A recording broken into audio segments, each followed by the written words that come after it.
All right, everybody, and welcome to episode 6 of Moonstruck Saga. Because I'm still counting weird. Um, so today's game's gonna be like a little different. We are gonna start out with 2 people, and then we're gonna get into it, obviously. So, I don't really have a lot of preamble for this one. Let's just rock.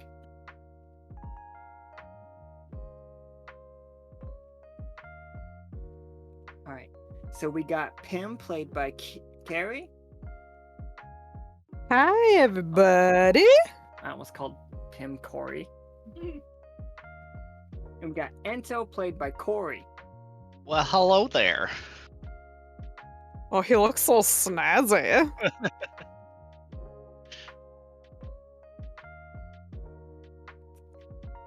You two Oh are in my Peanut's God. office. Nipples! Nips out. Oh my god, I freaking love it. It's so good. The full body and the full art will be in the artwork art share channel. I'm literally dead. Peanut's just like looking at his papers, just like writing down. You two walk in, it's just like, oh, thank you for coming. Whoa. Oh. His hair like It's straightens like, out. yeah. It's just his head just goes whang. It's like, nice to see you two. Excellent.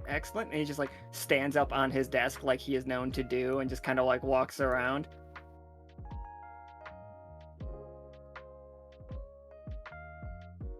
Hi, Peanut. How are you? She's like, yeah, one second. That's all right. Okay. You good, bud? I'm solid. He does that thing from Captain America, when the one woman goes to reach out and touch his pecs and then like pulls his hand back.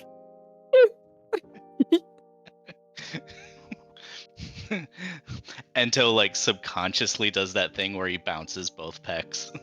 Boing, boing, boing.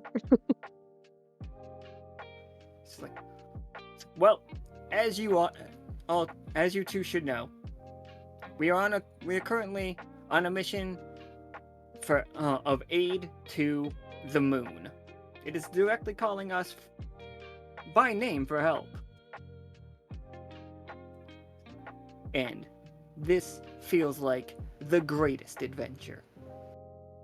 We get to go to the moon and help. We We can aren't also go to space, and then we can talk to the others about having been to space. It's just like, I've already been to space. That's old news. Hmm. It's like, I've been to a lot of space. So much space. Now, we are dealing with many situations. Like, we have got our weapons from a source. We have our energy from a source. And the thing mostly holding us back. Look, we are designing the ship. Now, the Mixelans, are you aware of those from Mixel? Have you been to Mixel? I have not personally been, but I know of them.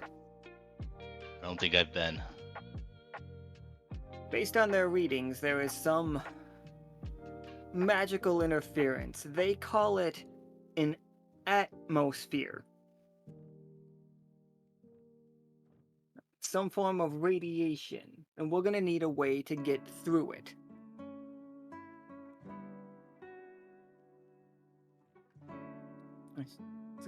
And Patagon has made it very clear that we need a spaceship that can handle between 0 and 1 atmospheres. It sounds too sciencey. I don't care for it. Okay. I mean, I can help with the building of ships, but I don't know much about these atmospheres. Atmospheres. Are they round? I'm assuming they are spherical in nature. Hmm. Actually, knowing us, it is probably icosahedron. Icosahedron shaped. Sharp angles. But, and you might be curious why I asked you two in here for such scientific endeavors. It's like, we have heard news of a people that know how to handle magic in such a way of ignoring or at least pushing through these layers of magic. And in this world, and he just like finger guns both of you, you know him personally. And like Is it us? pulls out this stone tablet that looks like it was at the bottom of the ocean. Like, him you got in mail quite a long time ago, turns out. Oh, did I now? It's unknown who was handed off this mail, and they did a horrible job getting it to you. Gotta love the mail couriers. It's like you can barely make it out. Like it is like suffered like massive erosion, even like though it's only been a year. And it's just like, we have a return address for your dear father, Gus. Really? And upon asking around and didn't want to get anybody's hopes up, we have learned that your entire family has made it to the Echo in different ways. We've had contact with all. She's been to the Silver Thimble. Very interesting girl. Oh my gosh. Haven't seen the kiddos in quite a while. You gotta be growing fast. What if we don't recognize them? What if they don't recognize us? I couldn't keep their names straight when they were kids. That's why we just called them kiddos. Well, maybe they look different enough now. They are living in a city known as Covert in the Silver Thicket and the Sterling Thicket, which is directly east of Chimerical. And like he pulls up his map. It should just be a quick trip down there, no problem.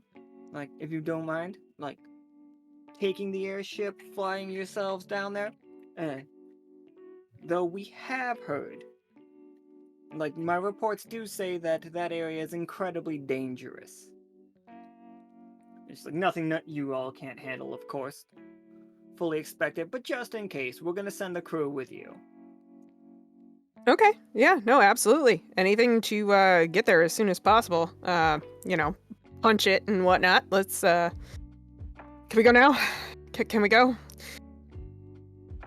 Haven't seen them in quite a while.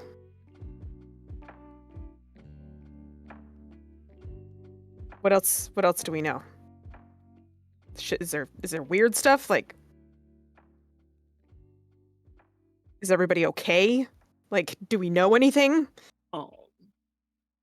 Ento, can you roll me a 20-sider? Yes. Ento, like, upon her asking that question, it's just like, yeah, that side's dangerous as hell. There's not only, many creatures in that forest that you would consider, like, in game terms, every single creature in that forest would count as a boss, and that's just a normal thing.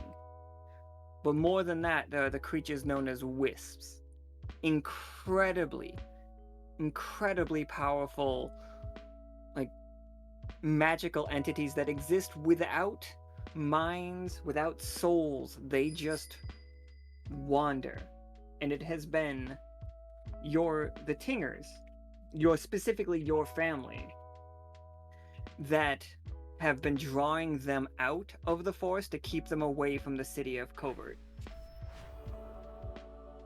And it's a dangerous, dangerous life.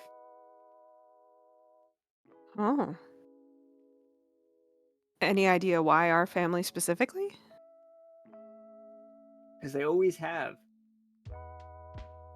According to this. Okay. That and we suspect with actually I don't know if Peanut would have any idea, but Ento might know, and so I'm just gonna tell you.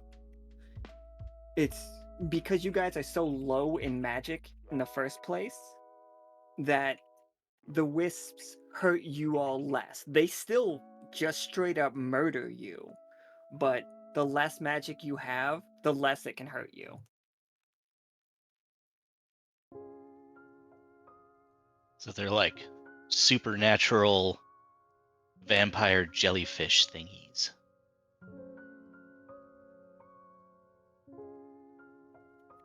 Okay. Sounds dangerous. Would Well, we we're gonna have go ahead. heard from the others about them hearing Dad duking it out? Probably. You would definitely have clues that Gus has been around and active.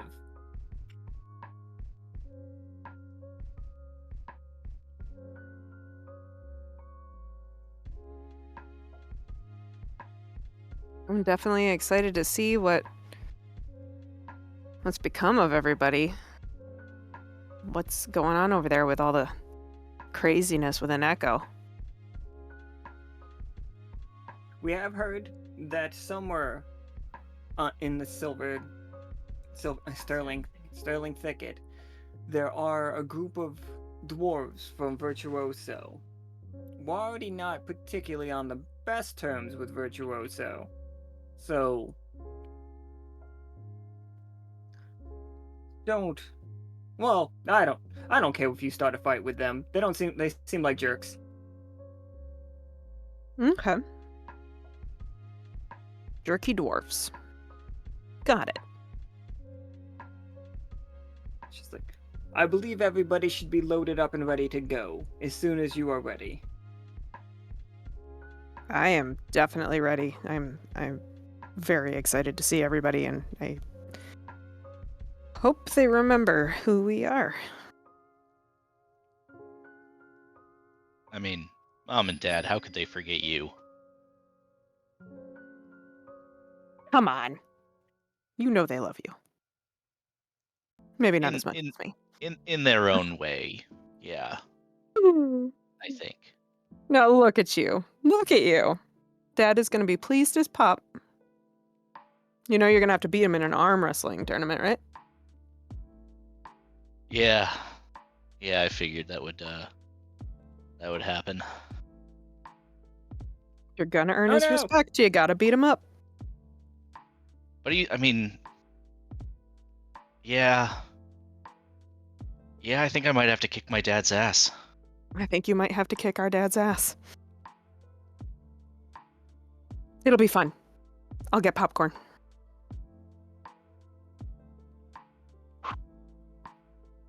All right. To the airship! So off we go. And the getting there is never the fun part, so I'm just gonna skip through that. While we're flying, I'm prepping Justin. I'm like, you're gonna meet a lot of us. Be prepared, little dude. As So, he's like okay. licking the side of Ento's face. Ento is currently lifting weights while being licked on the side of his face. Like, yeah. Thanks. So, as you all are flying over Chimerical, this is the fastest way to get there, as far as we know. Like, we don't know the other direction.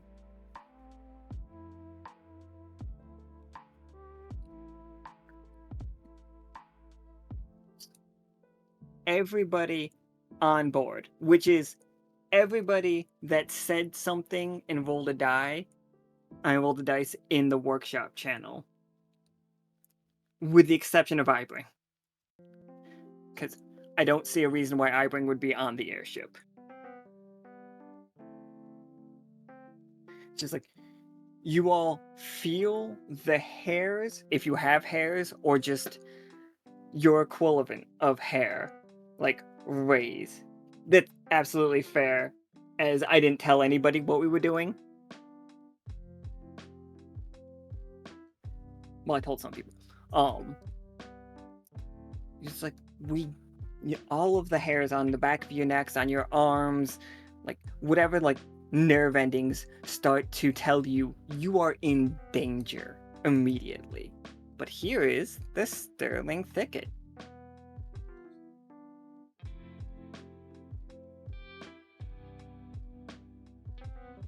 That map is beautiful.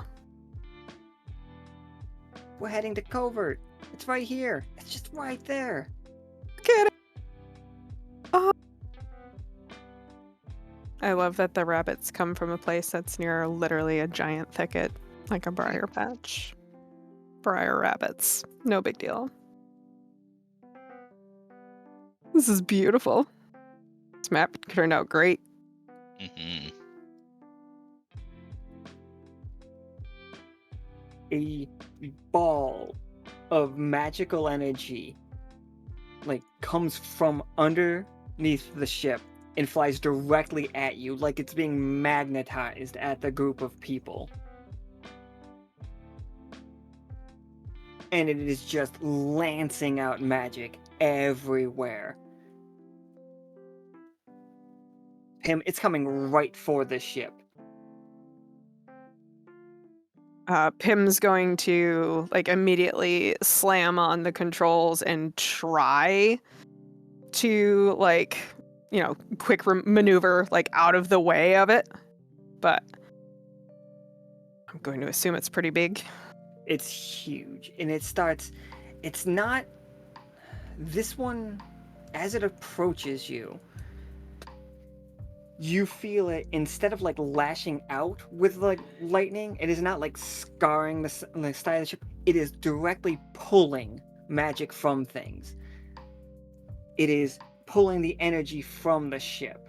It is pulling, like, it's ripping the AP out of people in the process. Like, everyone on board is taking 2 AP damage and 2 HP damage. Like, no blocking, no defending. It rips it right out of you. Pim's gonna come over the comms to everybody that's in the back of the ship. He's like, everybody hang on, we're going down. Everything is turning off. Like, I have no control. Find something to brace onto.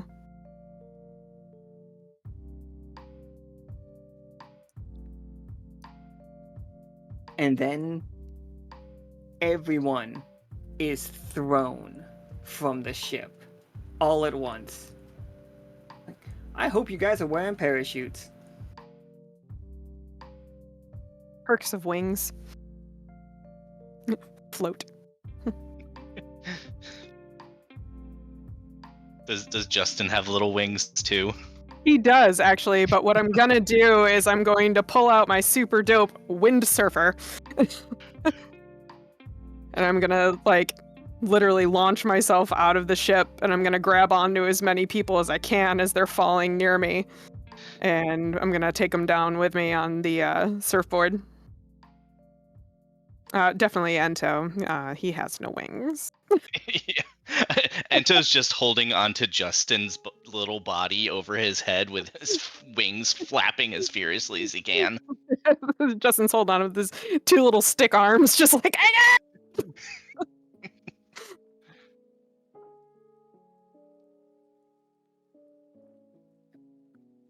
So, as like the wind begins whipping through and scatters you all over the Sterling Thicket. So, well, before we get into anything else, let me Amon, Flynn, and Cash, you have landed in the muddy swamps. It is so thick and sticky, it's incredibly difficult to move. Like, in the distance, not too far away from you, you see a wisp, and it is searching for you. As it passes over the ground, it lances out what appears to be just force as it cracks the ground around it. Like, if you see like a little frog hop out of the mud and just get obliterated by this thing. Like it is a fully formed thing, and then it just gets taken apart, and what looks like physically.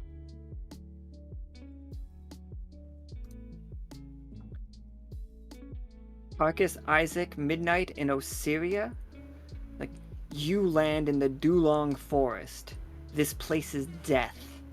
It is a petrified forest of incredibly strangely shaped trees. The only thing that they don't even live here, but the only thing that stays here temporarily are giant mosquitoes with proboscis as big as claymores, and is sharp enough to pierce stone. Like, in the distance, tracking you all down, is a wisp of wind that you can feel its presence from miles off, as it is moving you, pushing your hair back. None of these trees are bending. These trees are made of solid stone. But the wisp is looking for you. Pollux Caster, Clem, Cass, you land high in the epics. These jagged mountains. You are being tracked by a lightning wisp. These mountains are so hard to climb and incredibly difficult. Terrain. But you feel the electricity literally in the air as it is searching for you. Anytime any of you go to touch any of your magic, you can feel a little lightning thing just arc out and shock your finger, and that is telling it that you are here. Oh, Cole, you're here? Alright, I can put Cole in one of them. Here we go. I'll throw you this next one. I didn't see you roll, but I can do it just fine. Leo, Kay, Soki, and I guess Cole now. Yeah, voice now. Let me just do this. You land deep in the forest. No idea which direction is which. But chasing you, this is not fire. This is darkness. This is emotion. This is trauma.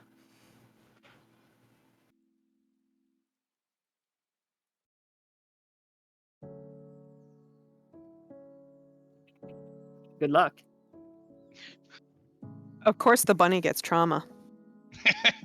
The bunny chose trauma.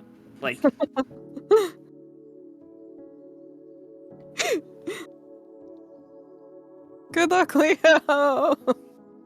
You all know. You're fine. Once you guys pat yourselves down and figure out if you're okay or not, you are all heading for Covert. You know the mission. Make it to Covert. I have I have given RP leader roles to some of our players. Leo, Amon, Osiria, Pollux, and Caster. They are the leaders of your party. They will speak for you when I ask. I have given them the information that they need, and they can ask me other things. Please ask them. And now, let's get back here.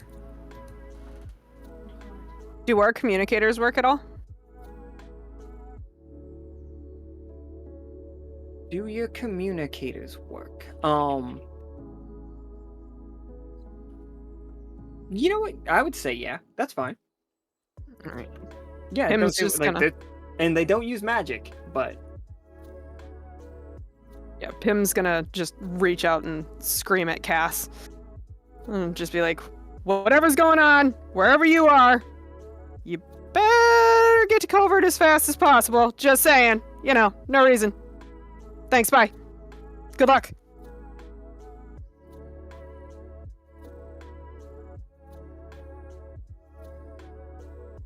all right.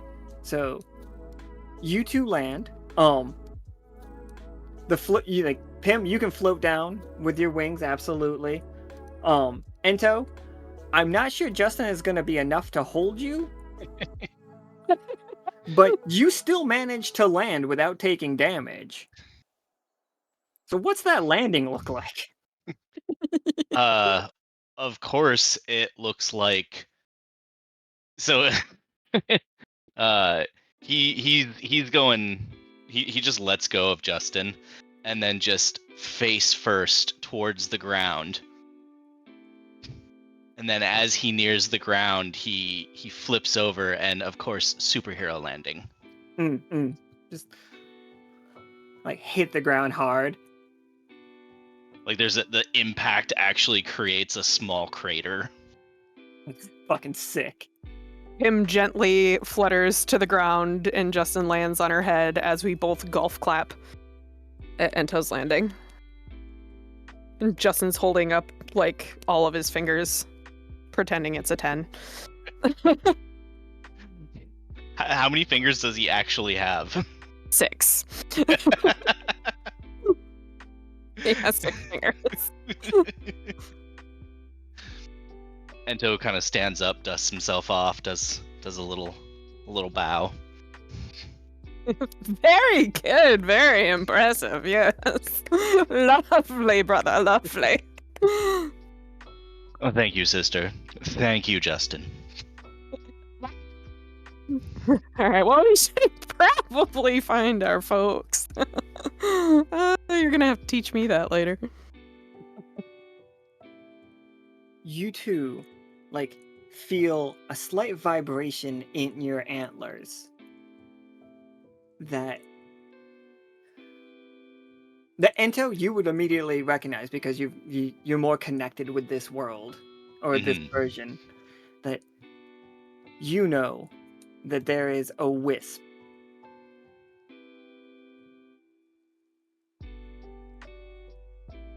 It's in the distance, but it is out there slowly looking for anything. This wisp. Oh, go ahead. Are we able to see it?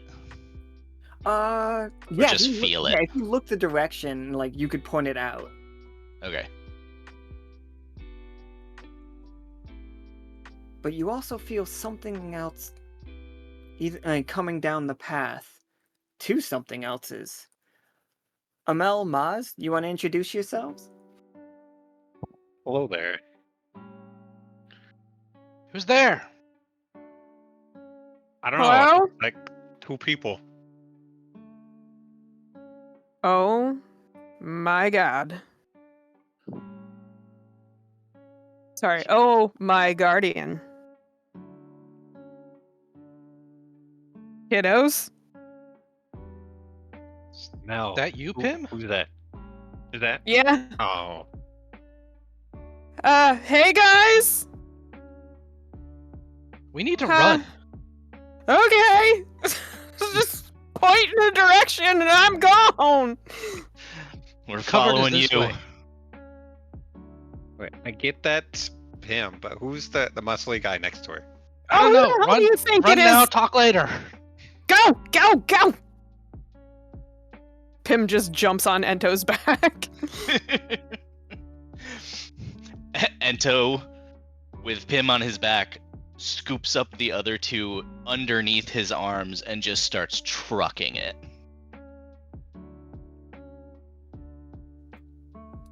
Yeah, you know what? Roll me 2d20, Ento. Like, lead this fleeing situation. We'll take that 16. Like, Ento, the trees around you are like thick branched, but they are nothing to you. Just like you're able to like plow right through them. And because you don't use any magic, the wisp has no reason to follow behind you. And you are able to like leave it in the leave it in the dust basically. It's not gone. It's just not tracking you all down. So you guys do have a moment of catching your breath.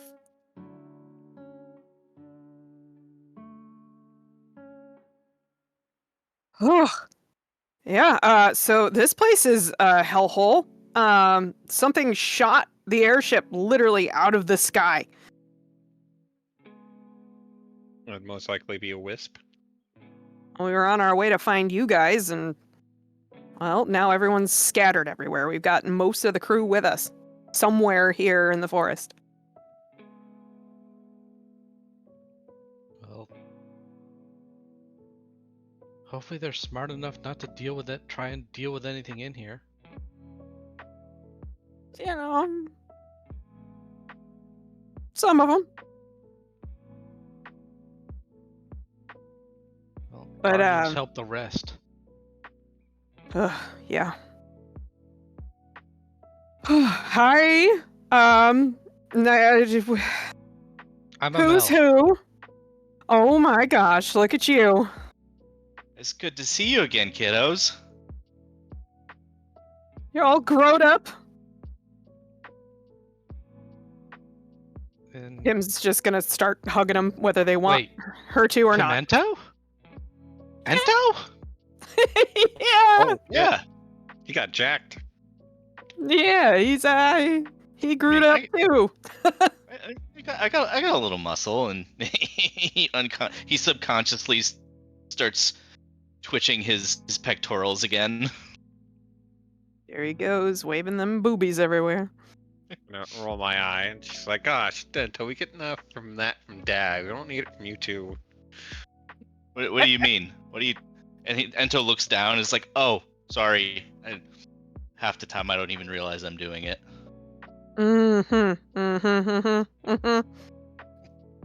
Pim just nudges him. But Pim, like, which one are you? Mozz?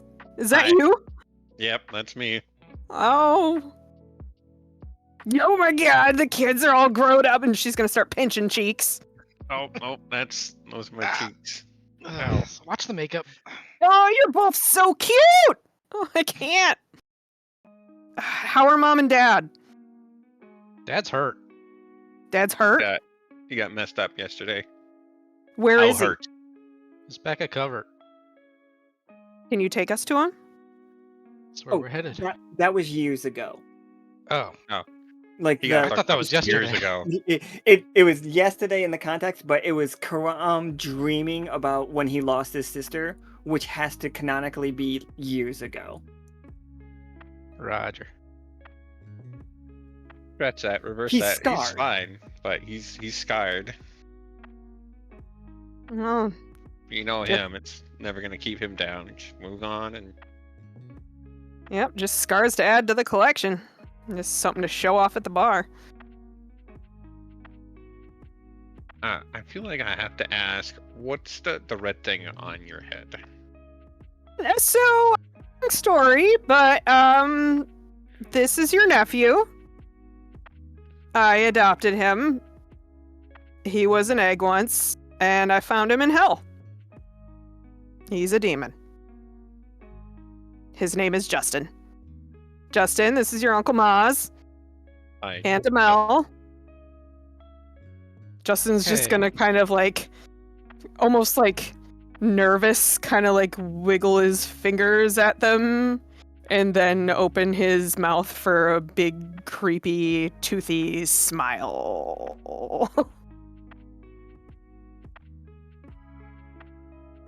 Hey. Kind of give a half wave with a few fingers. Both Amel and Mozz would be fully aware that in the last hour or so, more wisps have begun appearing in this area than you've seen in your entire lives at the same time. We don't know what caused it. We just know what's happening. You all would have like an inkling that the more magic that comes to the thicket, the more wisps respond. Amel, we should probably tell Mom and Dad about the increase in activity here. I have to send out extra patrols if we can spare anyone. That's gonna make trading even more of a pain in the ass. Well, with the increase of activity, it's not the safest in the forest now, so if you guys want to come on home, we can discuss. Yeah, we should probably let them know we just brought a bunch of magic users into a place where we shouldn't have. Oh boy. Okay. All right. Oh, go ahead. No, just the sighing of the extra work and hardships that could have been avoided, but it's fine. Oh, well, how is this? They don't know. All I'm doing is coming to find you guys. And hunting bunch for of- everybody for like a year. Do you guys do a bunch of weird stuff anyway to let them know? Yeah, Dad sent like a package or something, he said. Well, fun fact, I just received that today. Oh. Yeah. Huh. Yeah. Turns out whoever was supposed to deliver it to me, dropped it in a body of water somewhere. No big deal. Just, great package handlers. Also, the question was asked in the Artshare channel, but the way, let me just answer it here. The way that me and Nika are looking at, the kiddos, basically, is they are around college age now. Or at least that's how, they age. They get to adulthood much faster, and then they stay lean for a while, and then once they get into, their 40s, they get jacked. That's when you get, Gus and Aspera jacked. If that's gonna happen to you, it happens then. It's not an actual determinant. Yeah. 40s is not an actual determinant.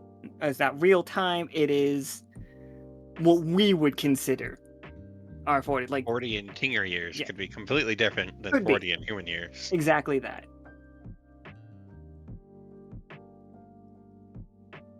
The Yeah, goal so is you to get guys to are 40. Late teens, early 20s, and we're in our late 30s. Or mid 30s, I suppose. Not late 30s. I'm not going to age myself that hard.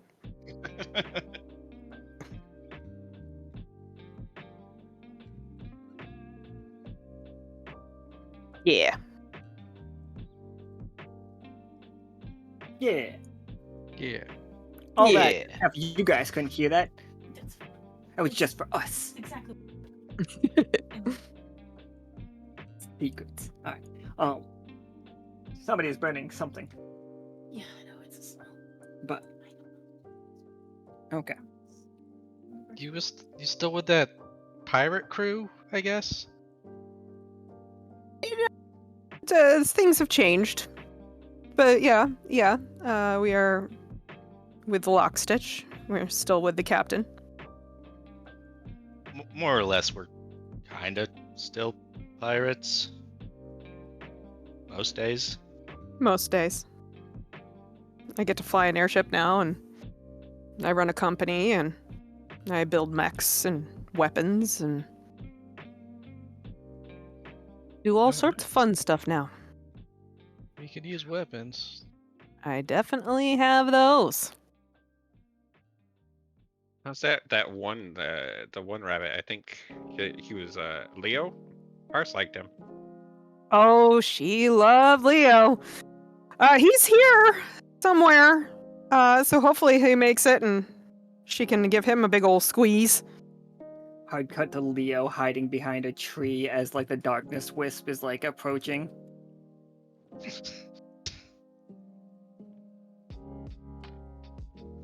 Pim goes over the communicator. Leo, if you die, Parse is gonna be pissed.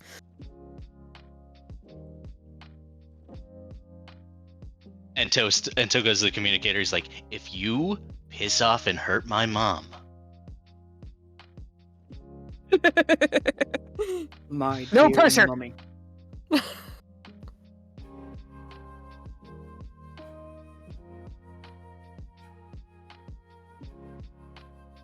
If you can talk to him, let him know to head towards. Is there like a landmark that would note where the covert is? Big tree. Treehouse. Like absolutely enormous tree. Okay. Yeah, over the communicator, Pim's just gonna be like, "Hey, when you're free and not being chased by anything treacherous, head towards the big tree."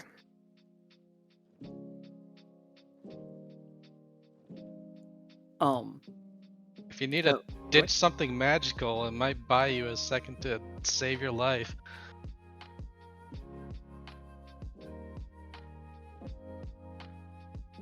on that note, that's great. The Amon, Pollux-Caster, Osiria, and Leo, if you guys want to do the rolls yourself, go ahead and click on the link for the game in the play chat, the game signups chat, and come on in. I'm gonna have each one of you roll to see how you guys are doing.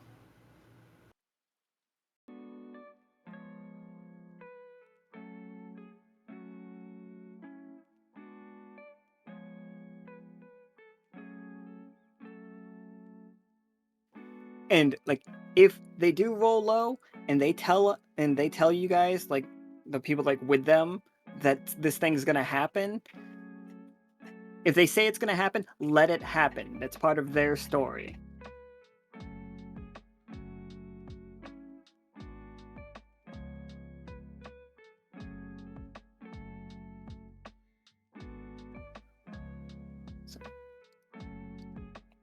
Alright, I see Amon in here. Amon, go ahead and roll me a d20. It's like Amon's in the mud.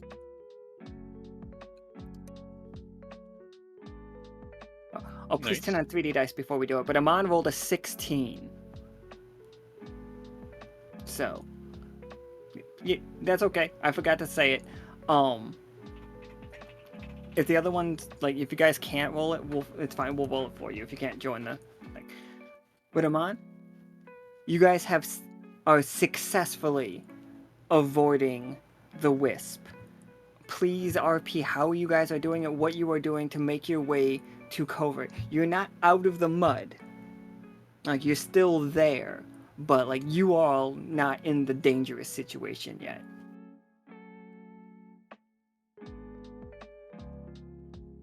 Now, let's see. Vala, could I get you to do a roll?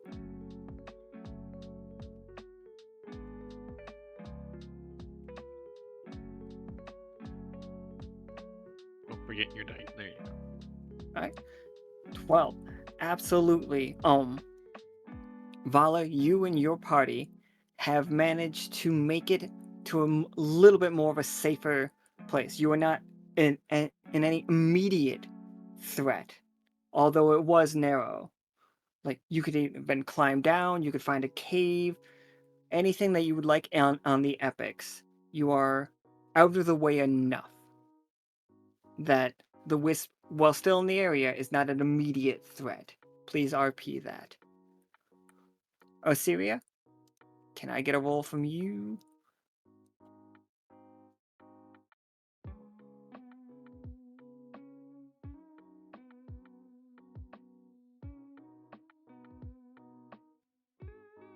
"13's real funny, but we broke all those curses, so we're fine. You are also avoiding the wisp quite well. You do see an incoming large amount of the mosquitoes. Please RP staying like out of the mosquitoes' sights, and as they are clearly looking for you. And last but not least, Leo.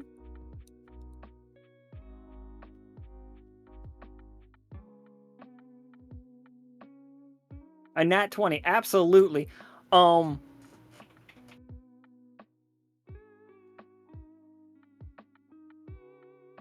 Yeah, you're doing solid, Leo.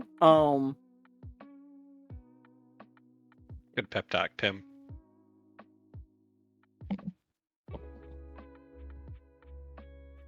Leo, this one's up to you. You know how you're gonna get your outfit.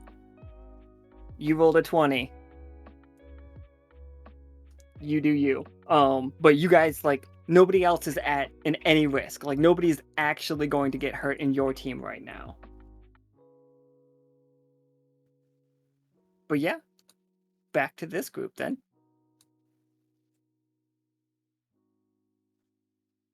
So, here we go. All right. You four are northeast of Covert.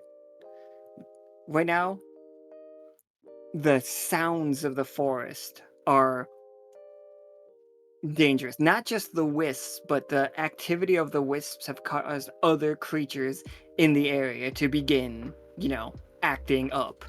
Like they would. Current has changed. We should go with the flow. What does that mean? It's just follow the wind and stay out of scent range. Okay, I can do that.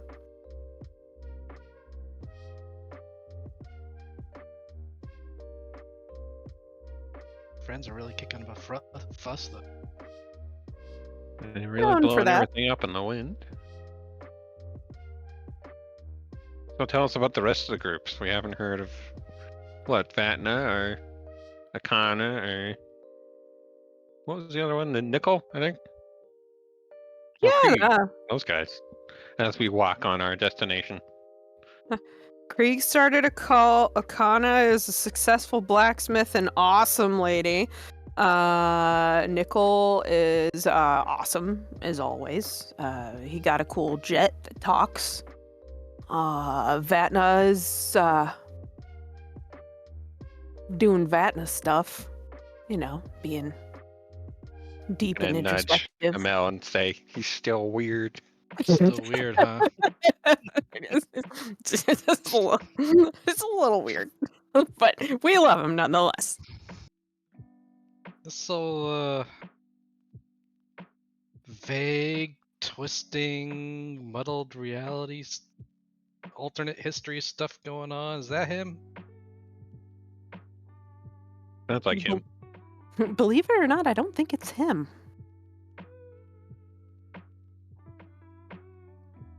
Who is it? Is it one of you? Is this what I'm asking? Are you messing about with the history? I'm not doing anything. Can't be Ento. I do love the idea that Pim doesn't care. Just like, what's like this muddled history, you guys? I don't know. Shrugs and walks away. I mean, what can I really do about it, I mean, like, I don't know, half the people got their fists in weird shit all the goddamn time. Like, what the hell am I supposed to do about it? I guess just shrugs.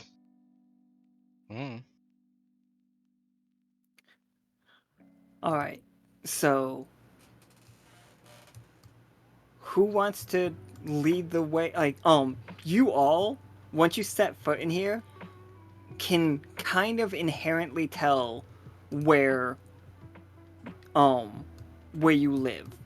Like, you can feel Covert. I still can make Ento do it. He's got the new muscles. He can beat up anything. Yeah, I'll go ahead first. I kind of sniffs the wind. I think Give I you know a where warm I'm up going. before your arm wrestle with Dad. Yeah. See, even they know. You got the muscles, now you got to arm wrestle. Yeah. I have a feeling it's gonna turn into more than just an arm wrestle. Nothing wrong with a good old wrestling match, father to son. I have a feeling Dad's gonna bring out the ring. Yes! Ring, ring, ring, ring, ring, ring. Considering how you left and how you're returning, probably.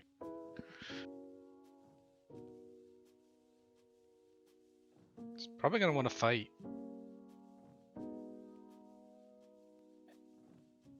So, go ahead and roll me 2d20, Ento, and take the higher. 16 will do it just fine. As you make your way through,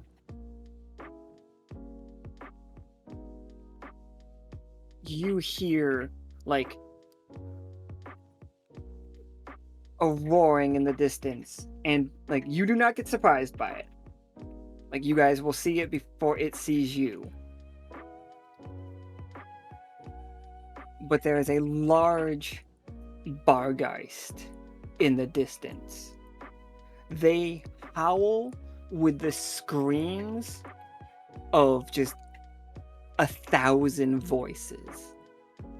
It sounds like an auditorium full of people crying out at once. And you hear a call and response coming. Leo, your team also hears the response.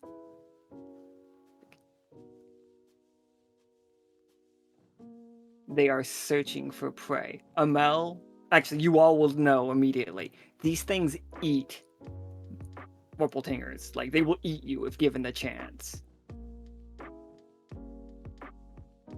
Ooh, that thing looks pretty nasty, guys. Do you fight those? Do you leave them alone? What do you do with those? The term "you are what you eat" goes for the Bargeist. Each voice that you hear coming from it is something that it ate, is someone's voice that it ate. Its form is based on what it mostly eats. Its antlers and ears are a giveaway that it is your predator. Please tell me you're pulling all of this from Annihilation. Actually, no, Folklore. The old PS2 game. Ugh, PS3? PS3 game. very nice. I dig it. We must fight. We must fight. It's better to Dad avoid. usually beats him up. Dad You normally all- beats him up. You Is all that what you said? hear thunderous, like a thunderous sound coming. Like a freight train running through the woods. Guys, what's that As a sound? sparrow just like launches herself into it, just spears it against a tree and just starts smashing it in the face over and over again. Oh, that's just mom. Whee! That's not your mom. That's our That's your aunt. I wanted to trick them, see if they would notice. Oh, okay, my bad. I remember them. You guys are the ones that have changed. My first roll is going to be for a sparrow attacking it, which she was a success. The second roll is it attacking her, which was Oh, way harsher. So she hits it, and like you can hear its jaw crack, and then it grabs her by the head. And this is Amel and Mozz, you two, you've seen these things plenty of times. You guys have definitely taken them out. It is definitely a fight that you either want one of the grown-ups with you, or like the whole contingents of children. Mm-hmm. But this one seems way more powerful right now, as like its claws start digging into the side of Aspera's face, and it just grabs her and slams the back of her head up against this stone down here, and just like it's that sickening thud. Like that wet. Oh God, yeah, Pim. No, Pim's Yeah. Pim's gonna immediately be like, absolutely not, and just full And we force must fight. all 9 barrels right into this thing's face. Yeah, Ento's charging at this thing. Like, he is seeing nothing but red. He is so pissed off. Yep. So, for sure, direct attack. I'll go same, but I'll go after them because they're older.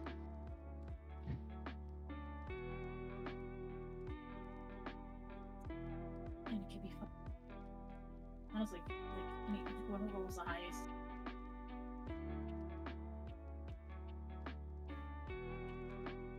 All right. So Pim, you're emptying all 9 barrels at it. Yep. Okay.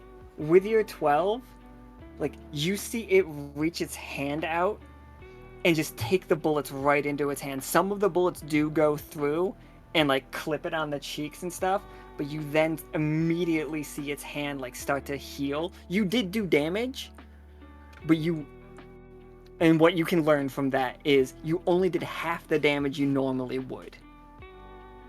Okay. As this thing begins stomping like its way towards you. Ento, what's your attack on it? So Ento's rushing in. He hasn't drawn his swords yet. He just rushed in and is trying to basically do the same thing that Anspera did. And like he wants to just jump up and start punching this thing in the face. So, with a 9, here's your tough choice. Oh, not even a tough... here's your tough choice. You can hit it, and you will be able to do, like, your 6 damage to it. Like, Pim has done 6 damage, because, with her shots. Aspera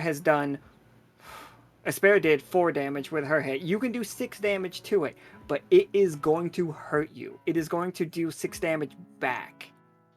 Oh.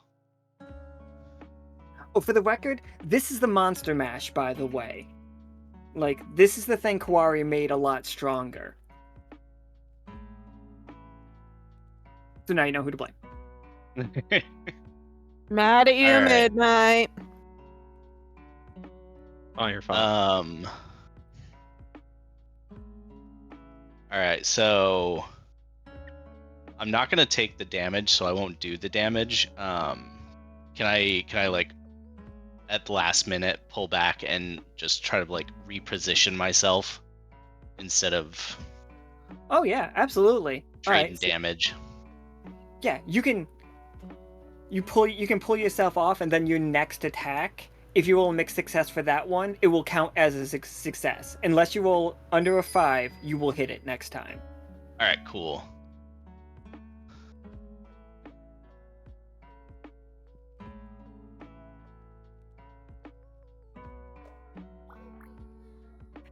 Alright, what would Mozz or Amel like to do?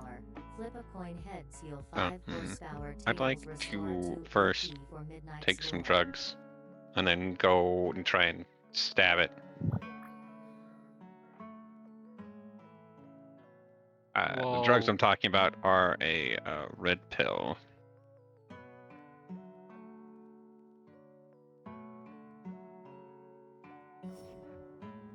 While everyone has been doing So start your play their with this attacks, card, I've red been pill. For the next 20 just minutes, trying target to dodges all reposition, non-friendly attacks. get up Effect high ends when the target behind it takes damage. because their weak spot is right between the back of their horns. I'm gonna go for the legs to cut out its mobility.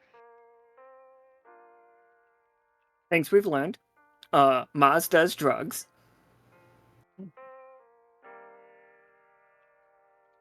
The one thing I remember from the other planet, I did drugs. That's fair, you did do drugs. I'm going to fire a scintillating bolt from crossbow. Yeah. Ooh, tough choice. Okay. So, Amel can hit it. You can spend time to line up the shot, but you did not see its tail. You weren't even aware that it had a tail. Like this one has eaten more than just tingers. It has eaten a wyvern. And you can hit it in the back of the head, full 6 damage, but it will have you entangled by a poisonous like tail with a scorpion stinger on it. It's not gonna stab you with that thing, but it will be trying. It's like I'm picturing it like when you're coiled up by a boa constrictor situation, and its face is right there. That is the stinger. It is going to try to next turn stab you with that, but you have a turn to avoid that. Or you can see it coming and manage to dodge and give everybody a heads up about that, so everybody knows and nobody will be surprised by it in the future. Giving the heads up, I think, tracks more. Because what I'm picturing for Amel and what she's been doing, she's kind of a late start to, the physicality of that's like normal Wolpertinger lifestyle. She's been taking more of an observant role when it comes to getting things done, and she's going to call it out. Oh, absolutely. That's great. Hey, watch out! It's got a tail! It's a nasty one! Of course it has a tail. Why wouldn't it have a tail?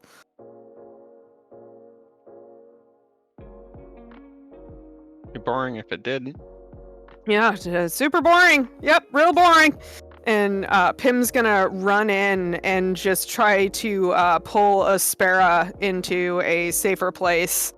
And she's just gonna reach down, drag a body 6 times her size, basically, off to the side, and just be like, "Oh, hi, Aspera. It's nice to see you. I'm just gonna put you over here real quick."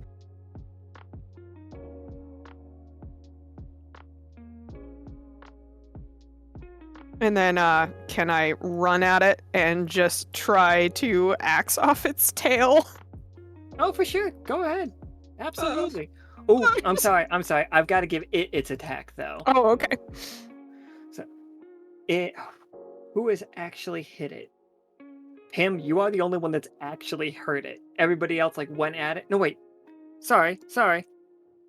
Mozz, your attack, please. You did those drugs. Can't have you doing those drugs for nothing.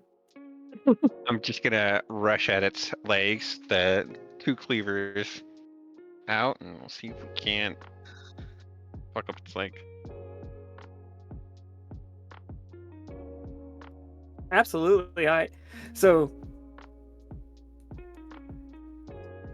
you think you slid between its legs situation, both axes out to your arms? Yeah, we'll try and go for the Achilles tendon or the ankles, since I can't probably reach the knees, most likely. I'm not that sight yet, so aim for I can reach. For sure. You slide through, and what's that movie scene that I'm thinking of? It's somebody slides through like that, and they have the weapons out, and they cut somebody's not Achilles heels, but their tendons. I can't remember the movie, but that is what I'm picturing. And it falls down trying to grab at you. So, it whips around, it's trying to reach between its legs and grab Mozz. I'm gonna roll 2d20 and take the lower because you was successful at a move that does that. Never mind, Mozz. Nope. I have to take Doesn't that work. 20. No, that's the only thing that does it. The only thing. Reaches between his legs, grabs Mozz by his back leg, and just pulls a rabbit out of the hat situation. Well, this is inconvenient. I'm going to roll a 4-sider.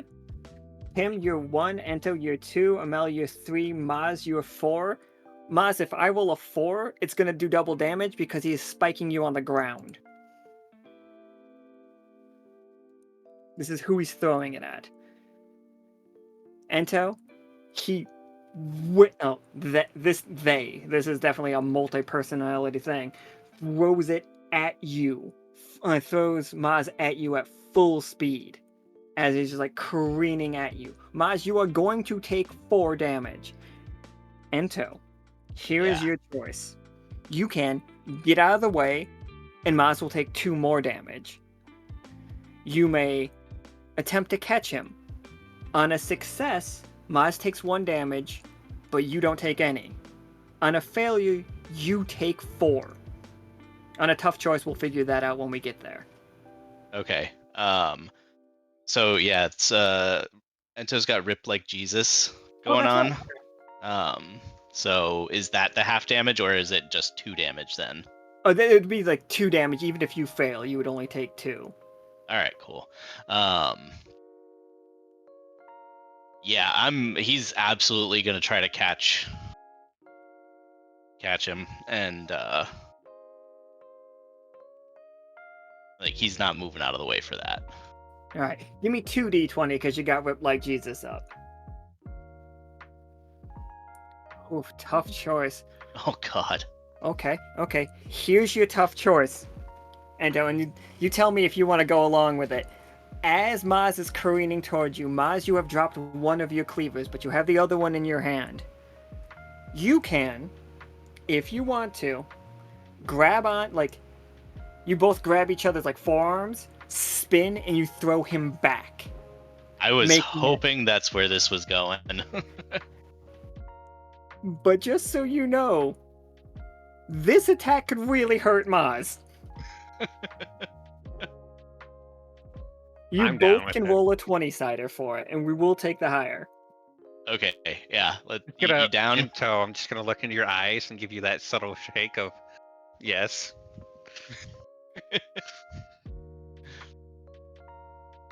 Alright, both of you guys give me a 20-sider. Oh, sick. Oh. Rip like Ento. Oh my god, and you do have Whip Like Jesus up. Alright, Mozz, what part are you taking off this thing? Can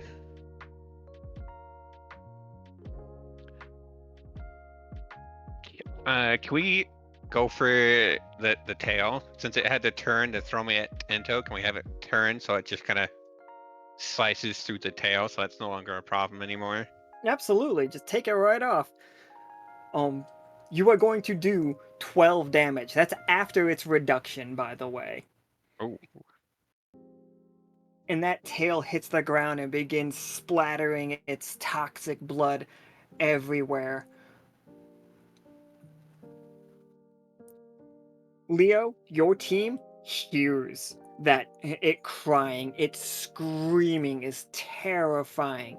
And nearby you, there's a Bargeist charging towards this location. Leo. Leo Cole, Leo Voice, Kay, and Soki. I'm gonna ask you to roll if you plan to try to stop this thing. Like, it is running at you. If you want to slow it down, by all means, this is just what's happening nearby you guys. Oh, let me show you guys this map in case you're not in the workshop. And also it'll show... So, Vala, your party is up here. Or, Pollux and Cassie, your party is up here on the Epics. Osiria, your party is in here in the Dulong Forest. Aman, you're stuck in this muddy situation here. Leo, you guys are here. And since you guys put Ento in charge, you guys are up here. Just so we all know where we all are in relation to each other.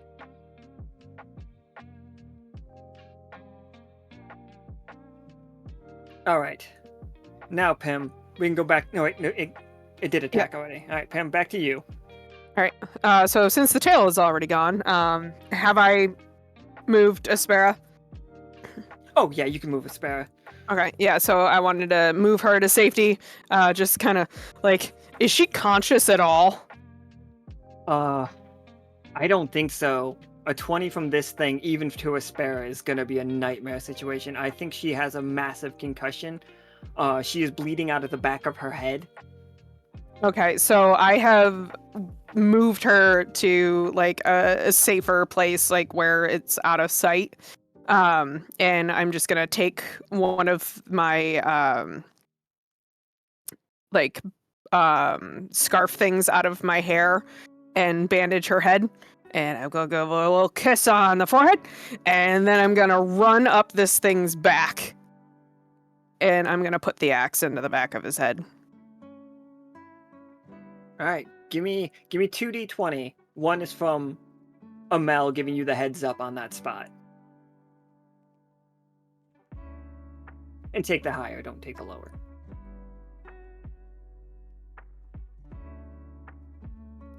(15 and 16), like, not that it makes much of a difference, but yeah, it works.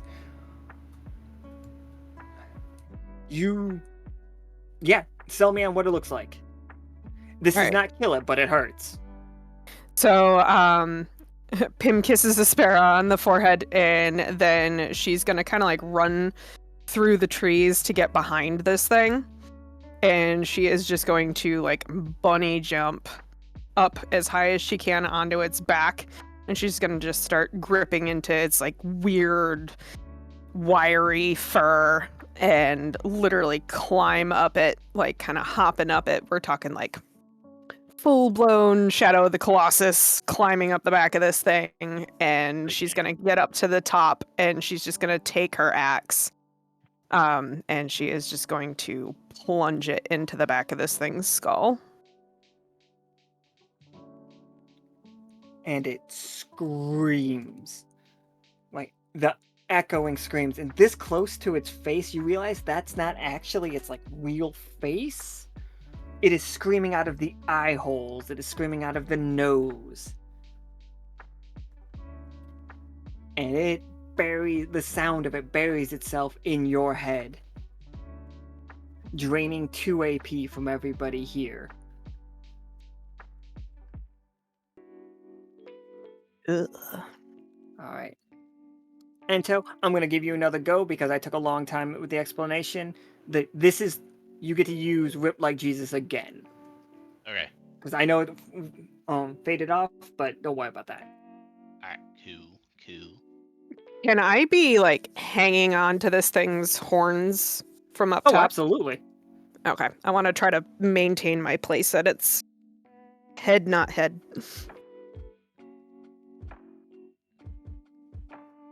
For sure, I'm down with it.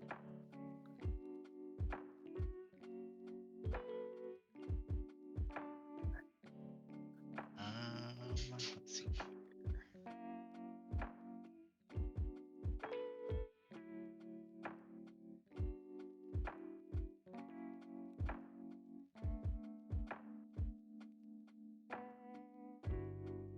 Alright, how much damage has been done to it so far?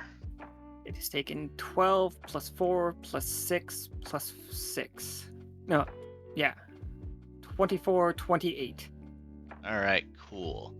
Because Ento is going to draw his scimitar, and I'm going to use Echoing Wounds again.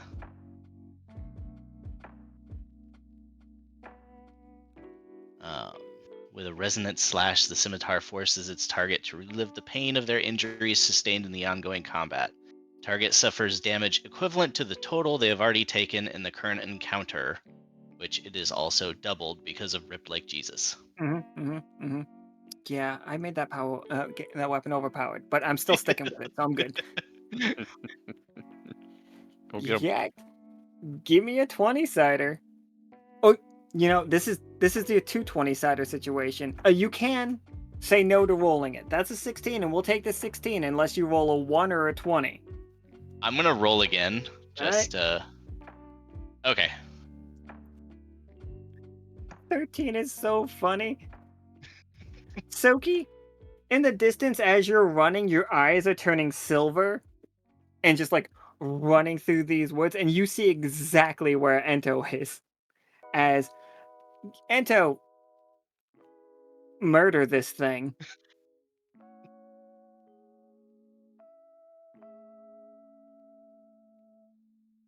So Ento's down on the ground, and Pim's up there with that thing, the axe buried deep in its head. Ento is going to launch himself upwards and basically Shoryuken with the scimitar straight up into its skull from below.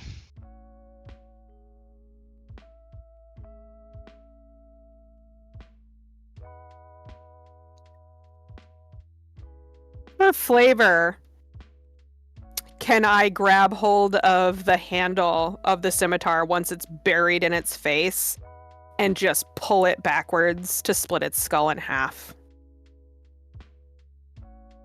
Absolutely. Beautiful. Beautiful.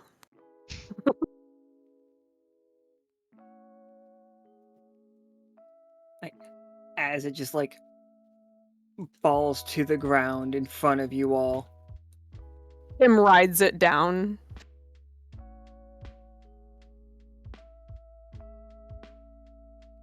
Such a showboat. Ento yanks the axe out of the back of its skull and just offers it to Pim, and they trade the weapons back. Well, that was an adventure. So that was kind of fun. Well, Aspera's really hurt, I was gonna and say we need to Aspera get her bleeding out home of her nose, her ears, and the back of her skull, which right shouldn't have now. a hole, but it kind of looks like it might. Yeah, Pim's gonna run back over to Aspera. Sounded like another thing. One of those things was coming. Can we say for the fuck of it that Pim definitely has an HP shot in her pocket? Can I use it on Aspera? Oh, for sure. Yeah, pull that HP shot out. Okay, where's my HP shots? Oh, my Lanta, where's my HP shot? There it is. Amel, as soon as that HP shot comes out of Pim's pocket, you feel the magic in that thing. Oh shit. Like, it's contained by the glass of the syringe, but you know as soon as it goes into Amel, not as soon as it goes into Aspera, you are going to attract the wisps. Wait, that'll just make her bait. Yeah, but she's gonna die. Not if we get her back to the covert. We have. Trust me, we're good at medicine there. I mean, I am still a doctor. Oh yeah, hey, you wanna like help our aunt maybe? Yeah, so I'm gonna go over and perform some basic, not basic, but a little bit more advanced first aid on her. I'll come When I over and use help. like my mend ability, is that considered magic or no? I don't think the way that Ento has ever used mend has been a magical situation, and except for your life link, which is a magic between you and Pim. Which at Right. this point we've decided that most stuff that the Tingers do is not magical. The things you were doing, it's costing you effort with AP. That is the difference. All right, cool. So yeah, I'm gonna use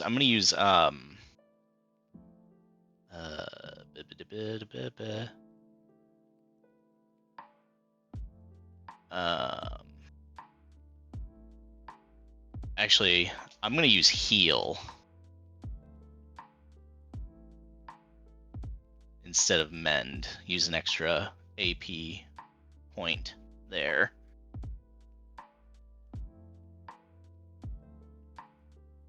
What's that look like? Like, do you have just bandages in your Yeah. So loincloth? Ento, seemingly out of nowhere because he obviously has no pockets right now,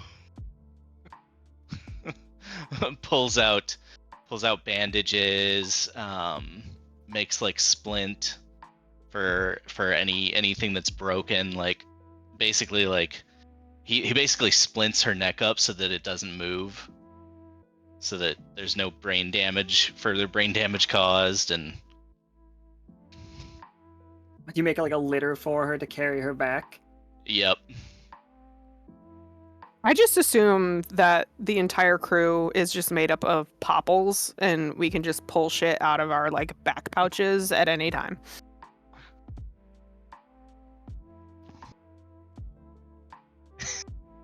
Like some games, yes. Sometimes the inventory management needs to be a little bit more strict. This one's fine.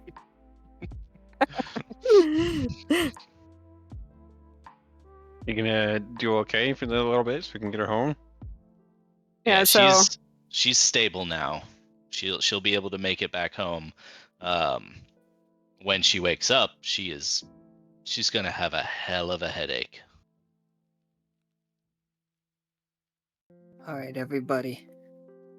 so I would say Ento and I probably pick her up and start following you guys back home.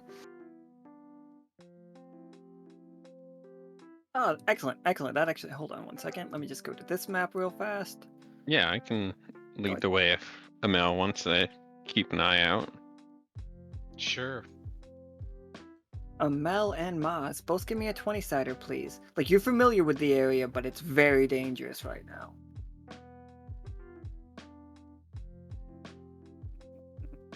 Oh, a 6 and a 9. Ooh, the funny sex number.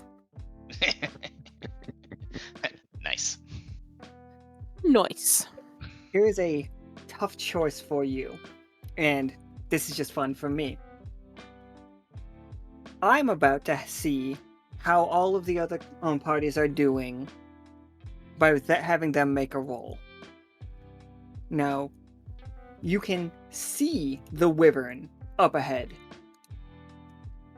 and not be attacked by him and not be surprised by him. And everybody has to roll 2d20 and take the lower. Or you get ambushed and the wyvern gets an attack on you. All of you.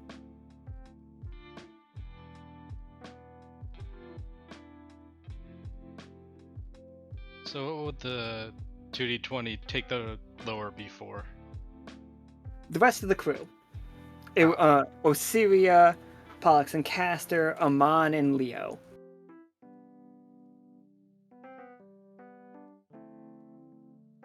Well, Mozz will be more for his family than the Lockstitch personally, because family over adopted family technically. So I'd go for it, make it harder for them personally. I was leaning towards making it harder for them because we got an injured person with us and they're doing just fine. Family. All right. So the wyvern. Yeah, we gotta move swoops fast and down furiously here. Yeah. and just completely misses you all. Like it just does not. What? How do you guys, Mozz and Amel? How do you provide cover for this? As this thing like just flies away. I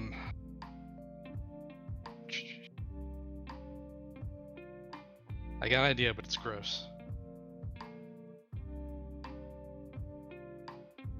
I don't want to get more dirty than I already am, Amel.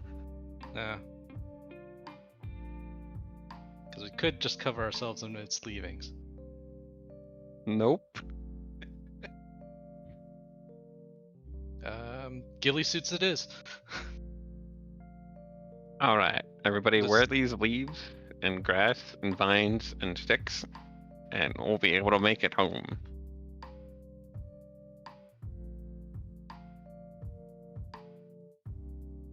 Just Tim like wrapped stick- some vines around her antlers, and now they look like tree branches. Yeah, just put like a just like whole bush and Aspera's folded arms. Ento's wearing a ghillie suit and just T-posing. Covered in grass and sticks, personally. Absolutely. Okay, so let's Grass and start. sticks and grass go and ahead. sticks for Amel as well. Pink camouflage. All right, Amon. Roll me 2d. roll me 2d20 and take the lowest. Yeah, sorry, Leo. Sorry, my bad. There are 2 Bargeists out there. They are... One of them is nearby you, answering the call. It is charging its way towards, Ento's group. Towards, like, the party playing. It has to cross a river before it gets there, but they're closer to covert, so like, if you just follow it, it'll get there. Alright. Aman. Like, you are making decent progress. But something happens in Aman, you have to use magic. Like, what is it that happens that you have to use your magic? And how did you attract the wisp so, like, violently? Alright. Osiria, if you don't mind, 2 and take the lowest.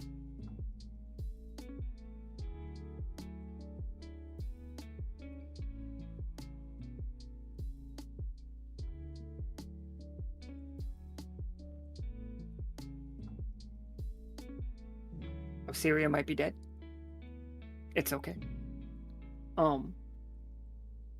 I could get Pollux and Castor if you are there. Oh, there you are.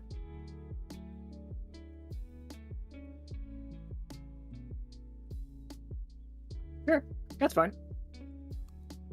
It's still only one. It's 1 die then.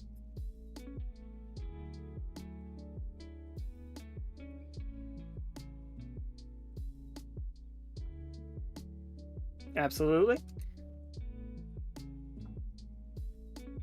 The wisp is blowing hurricane-like winds all around you, and you are able to take advantage of this as it blows the mosquitoes out of the sky. Any of the mosquitoes that get close enough to the wisp are torn apart as though they are stuck in the center of a tornado, as it's just like ripping its limbs apart. Alright, Pollux and Castor, you guys have made it safely thus far. How are we looking now?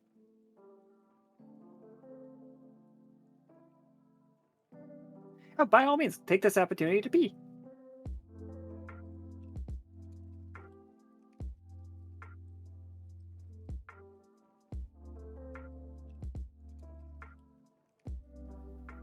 Is Vala around? Oh, there you are. Yep. Yes, please.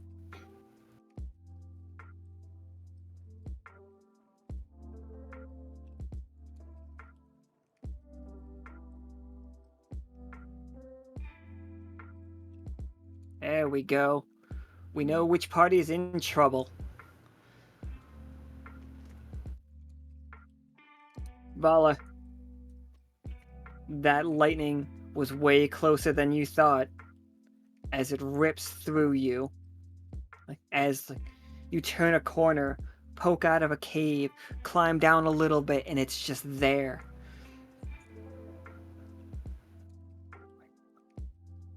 Cass and Clem, Vala is falling. How do you catch her?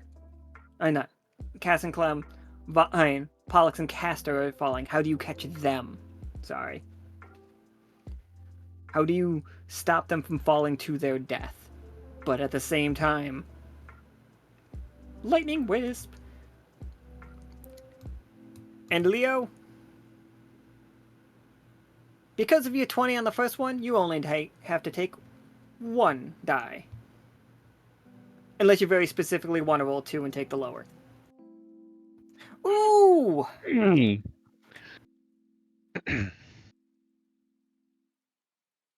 Mm-hmm.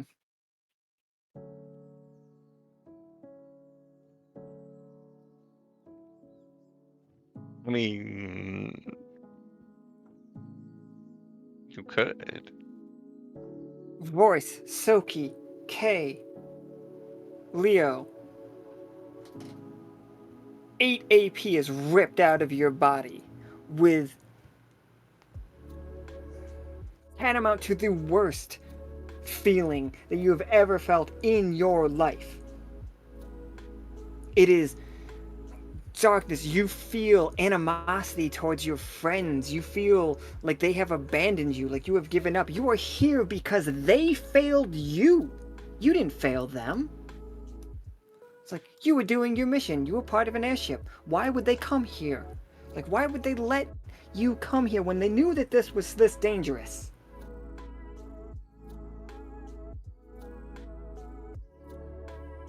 Alrighty then. Let's go back to this team as you guys make your way back to Covert. Let me just... Here we go. We're home. Oh, my bad. Wrong one. This one.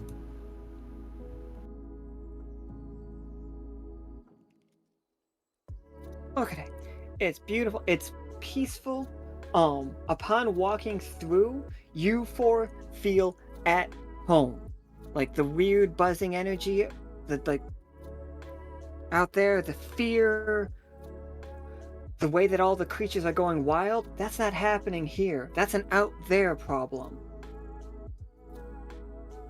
Gonna take like Amel? a What? big smell in and be like,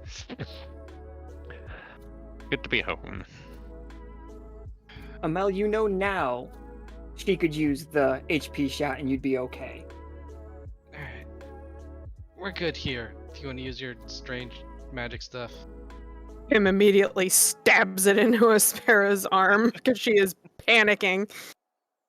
It's like, don't That's bleed supposed out, to don't heal? bleed out, don't Ugh, bleed out. That's a big needle. Ugh. It's fine. That's not creepy at all. She's gonna feel so much better. Uh-huh. Why, you want one? And Pim's just gonna hold it up and like look at them. Ah. No, I'm good. All right, then hush. Well, probably want to talk to Bob and Dad. Absolutely. Pim's gonna get up and kind of like look around finally now that she's not preoccupied with Aspera. The And airship's just- stuck in that tree. Oh, there's my ship.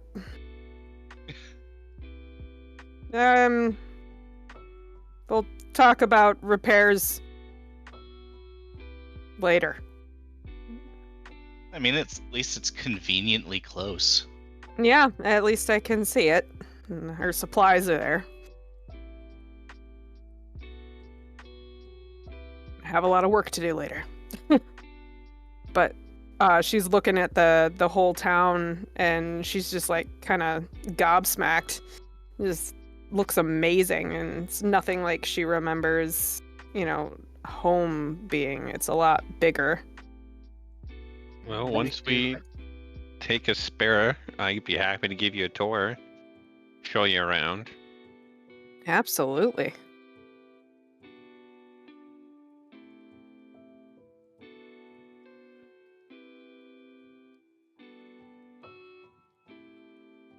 Okay. It's like everybody's so- moving closer. Yeah, let me give a quick rundown of Covert. Covert is a giant tree, like the way he drew it, which is one tree, but it's a lot of trees, maps. So there are a bunch of trees with a bunch of homes on it. They are beautiful. They are elegant tree houses. It is very rustic. You see the Golden Bullet. It is the local shop, and definitely is Mozz's shop. You see multiple homes on these floating rocks, but they are not giving off the airs of magic, It just feels like it's naturally floating. There are bridges connecting to them. Once in a while, you do see birds, like very, very large birds, flying around them. There are weapons hanging up in homes. People are waving at you. There are a ton of tingers that you've never met before. Like, you do not recognize these people. They are not part of your family, but you do know and understand that they are of your race.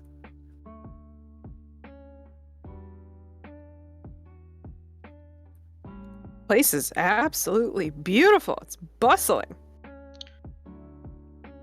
We've been here Really? forever, apparently. Or not. Yeah. I'm not quite sure. There's that fever dream we all had that one time. Well, we'll talk about that at some point. But this is wild. This is amazing. Look at all these people. You're gonna have to get me in touch with a local realtor at some point. I happen to have a good chunk of money and would like a vacation home here. Yeah, We'll I talk can about that later. get a hold of someone for you. Yes, please. Thank you so much. Where's mom and dad? Oh, they're over here. Come on, we gotta bring a Spera back up. Seen her in so long. Hoist. I almost forgot what she looked like. Oh, she's so cute. I love her so much. Mom, Dad, we're home. Oh, did you Tim and have Ento fun are here out for there, dinner. did you, Mozz? What'd you say, Alan? I'm sorry. Oh, did you have fun out there, did you, Mozz? You know, little murder here, a little travel there. I hope you didn't run into any of them wisps. Thankfully not. We did get one of those geists we found. The ones that Unfortunately, yeah, Espera got the brunt end of that one, unfortunately. Oh, I was wondering if you ran into you. Oh my! As she rushes down and just like sees Mozz, and she's like, "Oh, who are your friends?" Well, this one over here is Pim, and this one over Go here get is your fat Ento. ass out of there! I think you hear a toilet flush. And that red thing is Pim's child called Justin, I've been told. Hey, Ma! Your grandmother?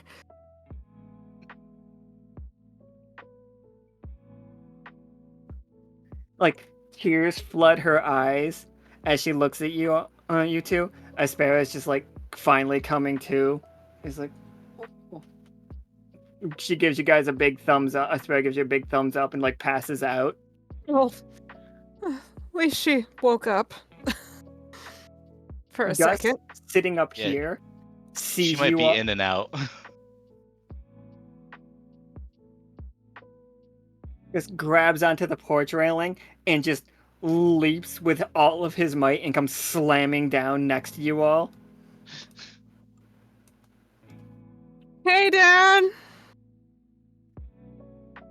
He's just like, my pride! My joy! And he just starts weeping. Dad! Pim's just gonna, like, jump on her father. just roll. Amel just rolls her eyes because she hears that from him every day, even when she's not around. Still a Not favorite. about Pim and his pride and joy. He puts his hand on Pim's shoulder and just gives it a nice squeeze and then looks over and sees Ento and literally pushes Pim and Aspera to the side. It's just like, boy! Father. It brings me such joy to see you like this. I've heard tell of your exploits. Ento reaches out his hand for a handshake. He reaches out and I think he puts it up very much like the Arnold Schwarzenegger, the Predator handshake. That's what he's Yeah. looking for. Ento completes it. Absolutely. All right, let's both roll. I'm gonna roll 1d20, but you're in a situation where I think I could give you 2d20 for it. Okay. Got Oh. Oh.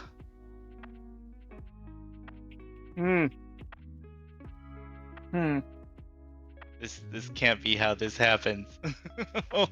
You know, I don't like it happening that way, you know? The storyline isn't telling us that he's so much stronger than you, you know? But Gus is pretty strong. I forgot.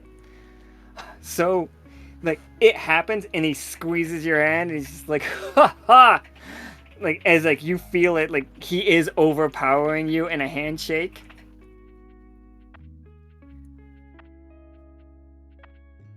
And it's Ento's just like, just go ahead. trying his damnedest to stay steady. Par slaps him on the chest, and it sounds like a whip. You know what I mean? Like she's just quiet, like she's casually like backhanding him in the chest, and all of a sudden it's just like, whoosh. And he stops. He's like, "Oh, I'm sorry, boy. Just the size of you is just reminds me of my youth. I'm so proud of these muscles and this outfit. It's glorious. You've finally given up that ridiculous lab coat." Ento's pecs start bouncing up and down like excitedly. Oh, his Roll eyes. Gus's start bouncing up and down excitedly as well. And she's like, you guys are having a conversation that's just between you two right now. It's So yeah, we got a bunch of magic MIA folks out in... Amel! I know magic and it's all you harp on about. It's like, oh, we need to study the wisps. We need to find more magical items. I get it. When are you gonna start eating your protein shakes? Look at your brother. Mere years ago, he was nothing but a tiny doctor. You have to have a conversation with her. So as I was saying, the wisps are agitated because there's a bunch of magic folk out in the wilds now. I think they came from that, and I point at the airship. On the airship is just Besh. This is Besh, by the way. Like, we didn't draw Besh, but like, this is... Look at him, Cole. Look at him. Besh is like currently fixing the airship. He looks down, pulls a pipe out of his mouth, and just waves at Pim. Hey! You doing some work on my ship? It crashed into my bedroom. I'm really sorry about that. I can help live with here. repairs. You better. I don't know. I don't have half the materials we're gonna need for this. Mozz, good to see you here. Have you got any materials from the dwarves lately? Yeah, I was gonna go check on the latest shipment. Then we, of course, ran into everything. What do you need? Same as always, or something new this time?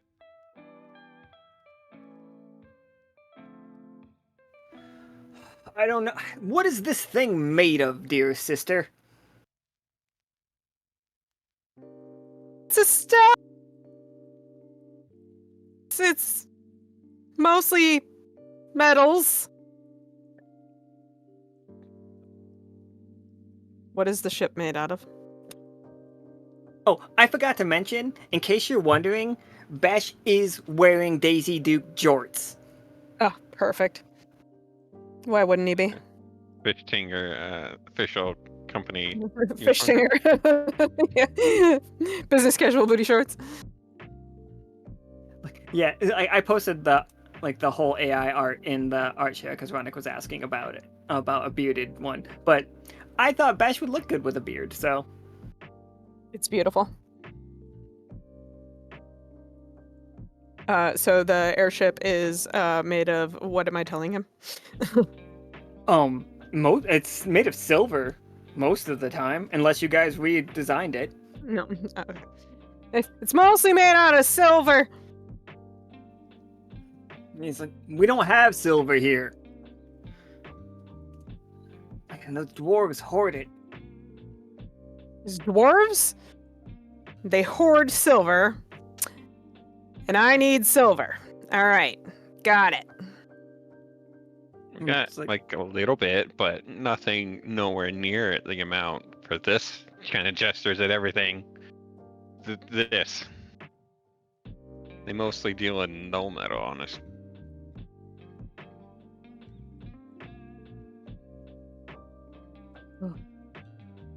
Why'd you all come here? To find you guys. Oh yeah, Dad. Apparently, your letter didn't arrive till just now. Today. I sent Um, it via Holt Otters. It should have gotten there immediately. Well, apparently it got intercepted somewhere along the way by somebody else, and they lost it. The It Otters was are usually much more trustworthy than that. Yeah, I don't know if it was their fault or not, but it was in a body of water. It was a little hard to read, but we're here now, and as usual, caused some trouble. Excellent. And now, and Parsa's just like, now I think we should let Amel present the worries that she's currently having. Something. Oh wait, sorry. What was going on, dear? Thank you, Alan. Oh, right. Yeah, they brought a bunch of folks with them with like a lot of magic, they said, and they got flung out of that boat while it was in the air. So now the wisps and pretty much everything else are like up in arms gunning for them. It's crazy out there. Why would you bring magic here? Well, I understand. You didn't get the letter. Yeah, we didn't really know what we were walking into per se. And Peanut thought it would be best if we brought a good chunk of the crew with us. That weird cat that didn't talk at all. Well, he talks a lot now. Good for him. Sometimes he doesn't shut up. Not so good for him.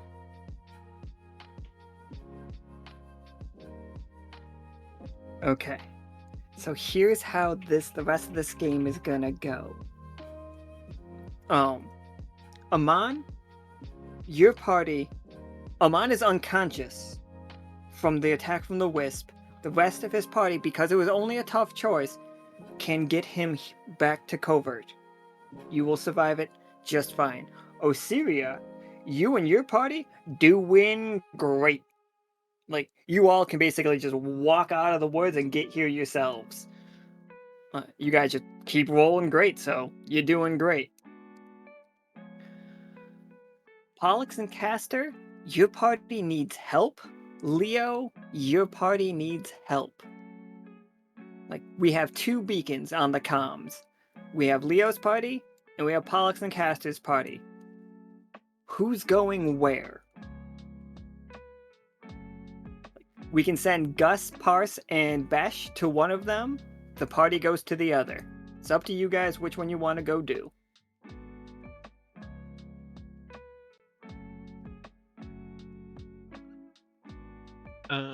I would say send the adults to the mountains, because I don't know if they allow the kids to go that far yet. But that's just my thinking. Unless, they're like, oh, you kids can go up to the dangerous mountains. What Makes is sense to everybody me. else thinking? Like that's the normal route we take to just lead out the wisps that we come across. That's probably And the yeah, most Took 'em dangerous to the area. The they Dulong normally Forest. dissipate up there. Normally there's nothing magical in the epics, and there's normally nothing magical in the Dulong Forest. The problem is today, there are 7 Nothing but magic. incredibly magical people in that area.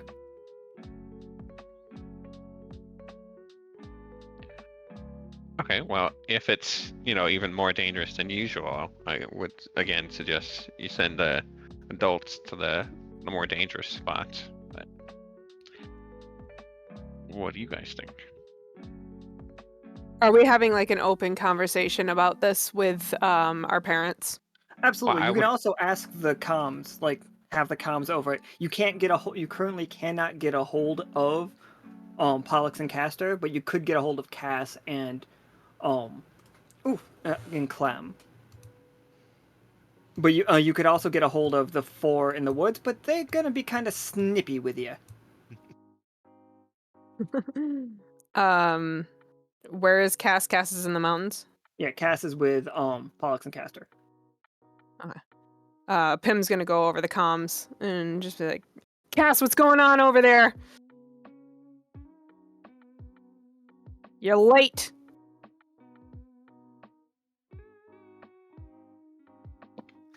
Quick Who's Cass? flashback to that. Just like you just see Pollux and Castor bouncing down the mountain as Cass and Clem are chasing behind, trying to like catch them.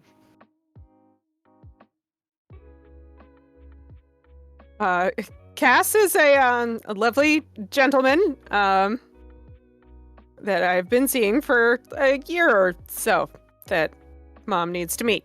But Gonna narrow my eyes at you as you mentioned that. what? I'm not gonna say anything. Just gonna narrow my eyes at you.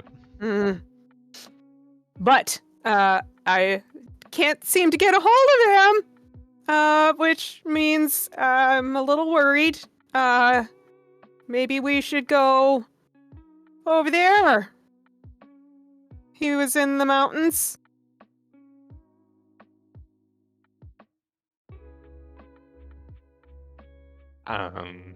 Well, if you're this quote unquote, he does the air quotes, lovely gentleman is strong enough to be with you, he'll be fine, right?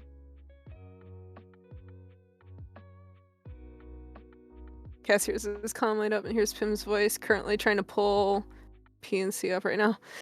Well, Pollux and Castor are in danger. Ento, what do we do? Flip a coin? I've got a coin here.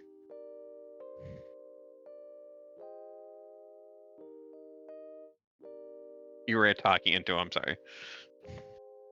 I'm reading. So whoever's listening, we've got Trauma, Wisp, and some other creature near us that was shrieking at whatever Ento is fighting. We're due west of the covert.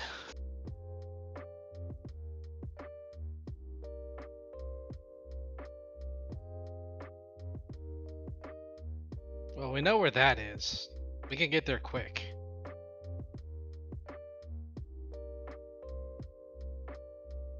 We could have Mom and Dad visit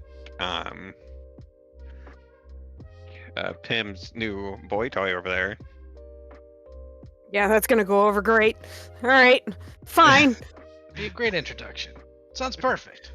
There's a blue guy with 4 arms. Be nice. We all have 4 arms.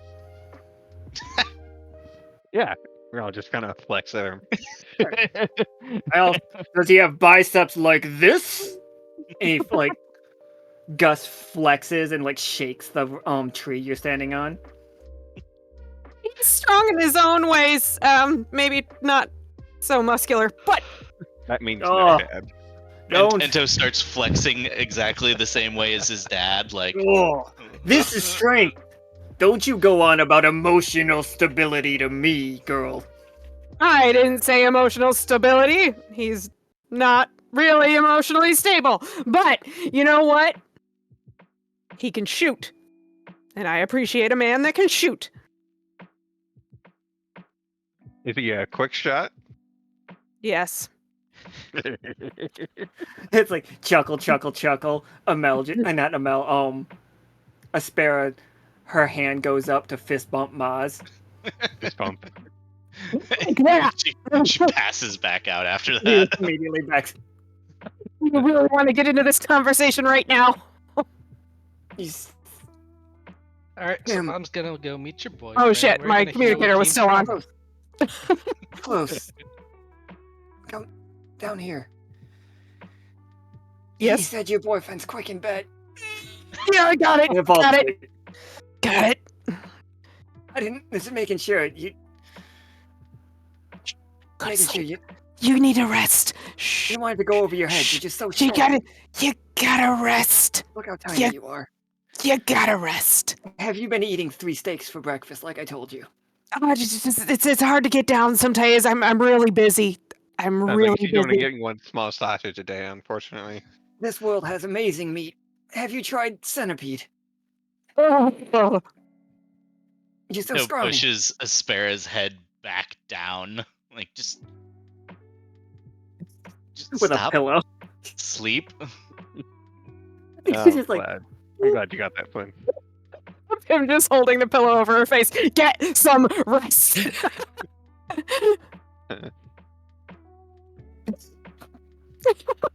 I really am a big fan of Aspera being the person that like has to detail explain jokes to people. Well, we can all make fun of Pim's boyfriend later. We should probably go save Pim's friends. Oh, Paris just like grabs her like cardigan that's over top of her that she's wearing, and she just pulls it off over her head, and you see golden resplendent armor underneath and two giant metallic looking wings, and she reaches into the umbrella case and pulls out her massive warhammer and just like stomp stomp stomp and jumps over the ledge. Have fun, kids. Thanks, Ma. To him. Gus is just like, I don't have wings. I don't have wings. It sucks. Wee. And Gus just jumps and starts flapping his arms. Just like, "Do." Alright, well, we better go get the other group in the forest. All right. Hope that wyvern's moved on. Hopefully. It sounds like they've got quite the problems themselves. Or we just create a turf war. Let's not this time. We did that last time. Look how well that ended up. Well, Looks let's. over to the go. missing tree. Him's grumpy. They made fun of me. Make fun of me. I'm the favorite. Just because Ento's bigger now. I wouldn't even care. Put on 80 pounds of muscle mass, and all of a sudden, I'm not like fucking. I don't even want to be muscular. You'd get a lot more respect around here if you were. I know. I mean, look at Ma. He's got all the muscles and still looks amazing. I like that, like, it is just the really scrawny ones that are here right now, except for Besh. I was really annoyed at trying to get, Iv and, Ella. They just were not working out for me. But anyway. Yeah, all my muscle is in my thighs, okay? I have thighs of steel. I'm sure that's something this cat really loves, most likely. He's a nice man. Let's go. Come I'm on. sorry. Nice guys finish first. Heyo. Sounds like he's a quick shot, yeah. Him slaps jumped Amel up the Alright, back of the head. Wakes up long enough to just fist bump Amel. Ento pushes her head back down. Him grabs She Amel blows by it the up, scruff of the like- neck and starts dragging her. You got in trouble. Alright, so we're heading back. I don't think like this is the river, but I don't think you guys are gonna have a problem like crossing the river. But you all will Nope. get there. We've got to You go sh- full-blown Oregon Trail. So a thing about this river that is going to be wild is it goes both ways. Don't we all? Aspera with a fist bump from a distance. Boop. Like one half of it is going up, like the little waterfalls, up. One half of it goes down. In this water, you do see many logs of just from the petrified wood. You can't put your finger on it, Pim, but it feels sacrilegious that these trees are being cut down and used for material. Somebody is screwing up the forest, and I don't like it. for some reason kind That'd of be the dwarves. feels icky. It's the They've been doing that. dwarves. Yeah, they've been doing that for a while. Okay. Yeah. They really got it out for us too. Yeah, some dumbass back way in the day kind of blew up their shit. So They blamed us for it. yeah. What was her name? We put it in the post like ever. Beulah or something. Viola, maybe. To be fair, I don't think, like, I get that that's a joke, like you guys making. I do not think that you would ever forget it, and like the venom that like your family would have about this would probably be pretty like high because it's their fault. You guys are constantly attacked. Who was it? Karam That and was- Bola.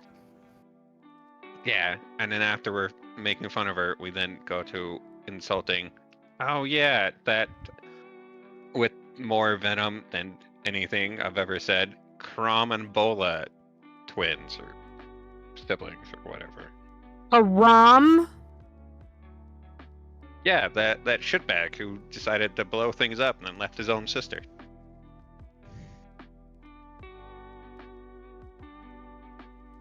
Him just kind of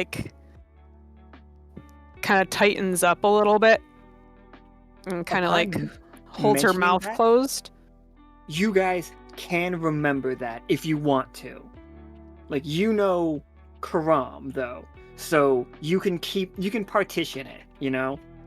You can remember the fact that in this world, Karam and Bola did do that. And if you weren't, like, because you weren't here, I can run down that game for you if you want to remember it. Or if you want to deny it, that is also fine. Kind of want to remember it. What do you think, Ento? Yeah.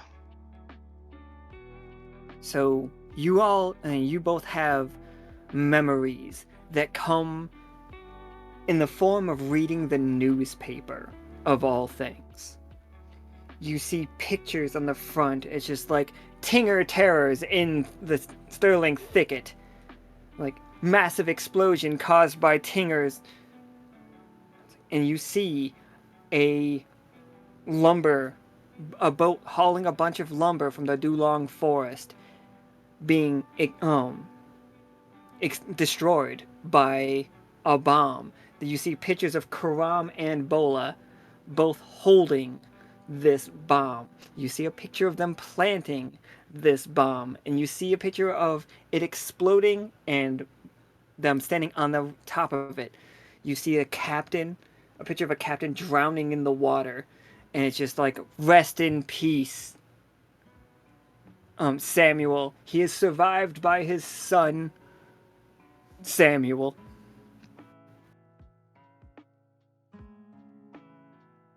And with that, the dwarves took that as an act of war, an act of aggression against them.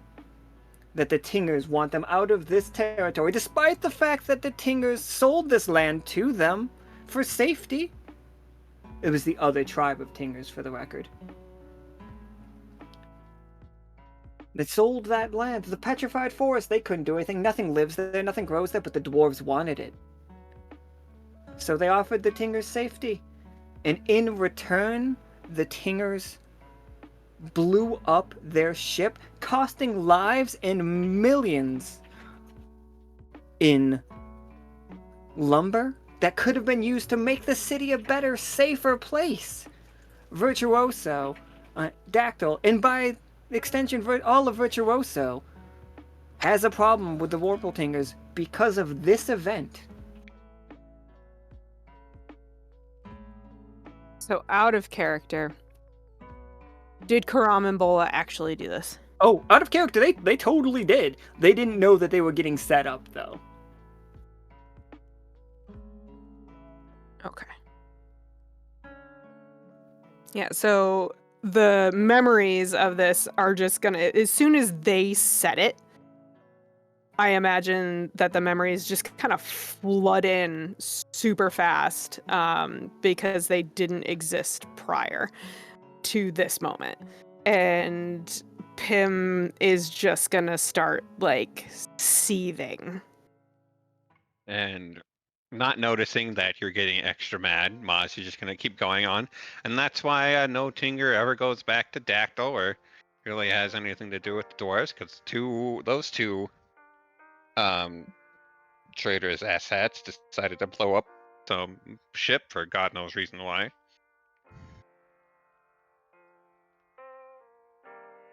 Pim's just gonna look up at Ento and see if she can read his face to see if he just remembered the same thing that she did. Yeah, Ento just had the same experience, and like his eye is twitching. And Pim just feels like this overwhelming sense of betrayal. But Because don't worry, that Karama Bola had- woman's gonna get what's coming to her. Sorry, didn't mean to interrupt you.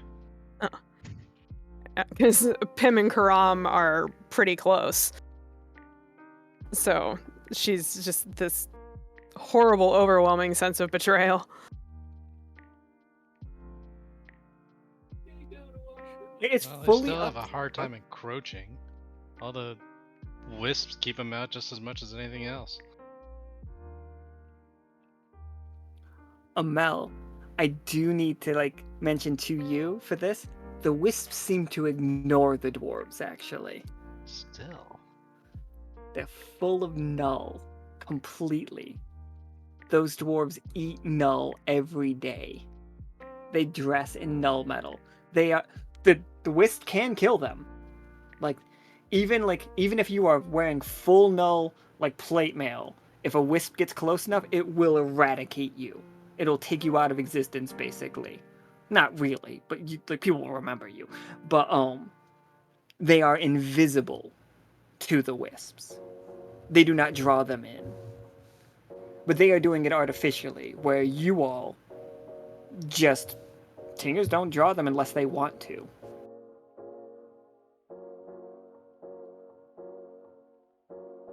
Well, I take it back. They can encroach as much as they want. Yeah, So I should have put that in the metal. thing. Probably for you. have the whole forest if they could. They're just hard to cut through. That is 100% true. So They're to, kind of like, dumb though. we're gonna go to the Dulong Forest real fast. We're not actually gonna go there, but we're gonna look at it. These guys are doing great. This wisp just was like blah blah blah. These trees have been petrified for longer than we have written memory of it.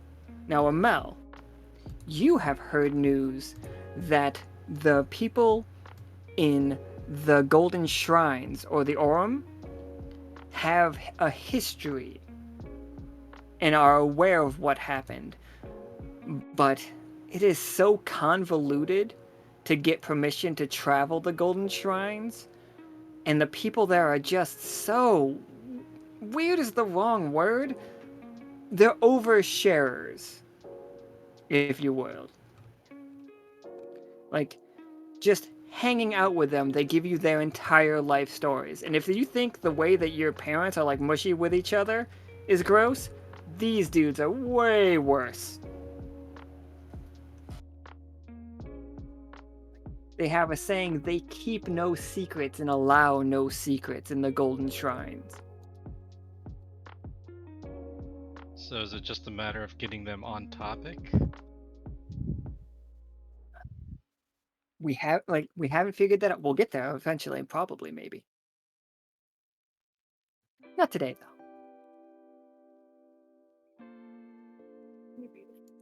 But the Golden Shrines are something to investigate for sure. Mm. Sounds fun.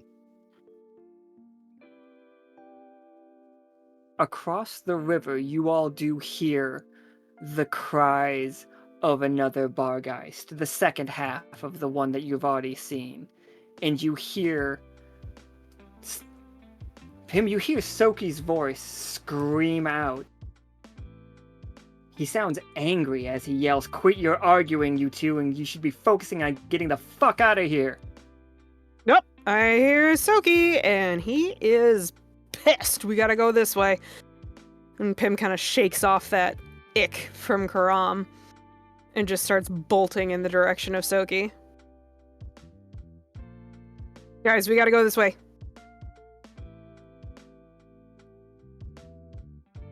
All right. So when you get close enough, you see them. You see Royce flinging silver stones at the wisp, and they are causing. It is pushing it back little by little. While you cannot see any like direct pain happening to it, it doesn't seem like it feels pain. It is. Every time one of the rocks hits the wisp, it pushes it a little bit back, but it then starts moving forward again, much like ball lightning, like an unstoppable force. But watching them through the tree line, you foresee the Bargeist that is about to spring and take advantage of the situation.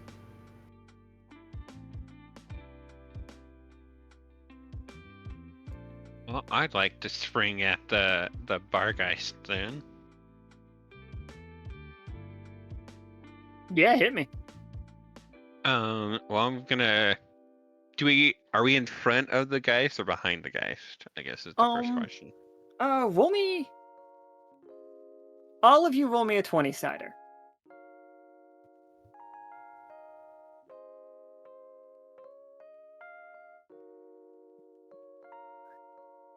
So despite knowing the place significantly better than them, Pim and Ento, you have like shown. I think that implies right there that you two have gotten used to the forest again. You are running through it with purpose.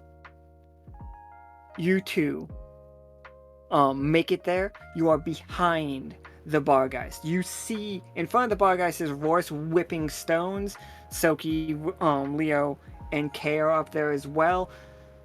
Leo's eyes are bright red as you can feel it. You can feel the discordant energy around you. You feel the malice. You feel hate, but it's not just coming from that wisp. A lot of it's coming from Leo. Okay, so Leo's doing his scary Leo thing. Good. I'm gonna go for it. So just for clarification, using lifelink would be considered magic. Lifelink is the only thing that you guys have that is straight magic, yes. Okay. Well, I want to shoot that Geist in its knobby little knees. I want Ento to throw me again. Well, so Pim and I basically like came up on it from behind. Yeah. So, I want to RKO it. okay. Yeah. I like this idea. 1000%. Give me 2d20 for the sneak attack. Nice. The captain is taking that up by 1 for the record. So that's going to be a 20. Man, the idea that Royce, Kay, Leo, and fucking Soki are fighting for their lives, like running, arguing with each other. They don't even see the ambush that's about to happen. And then the ambush doesn't happen because of a fucking RKO is hilarious to me.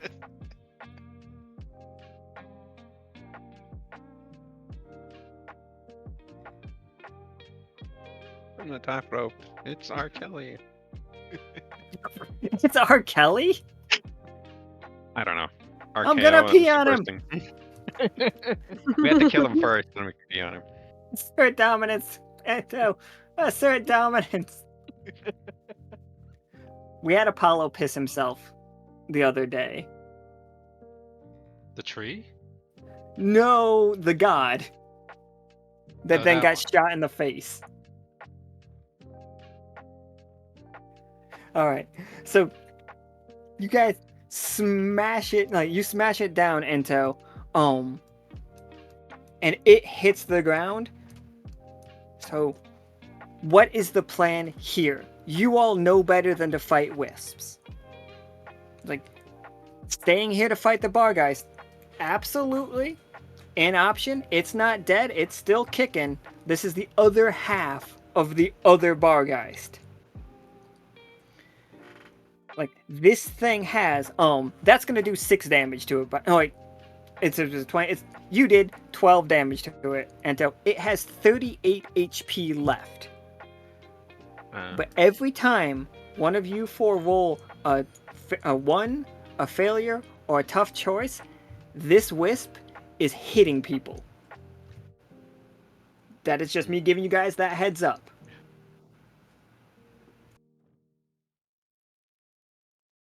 So, oh boy. Since I was also behind it, and like with Ento, now that he has it on the ground, can I run up on it and go for Demon Days? Yeah, absolutely, go for it. All right.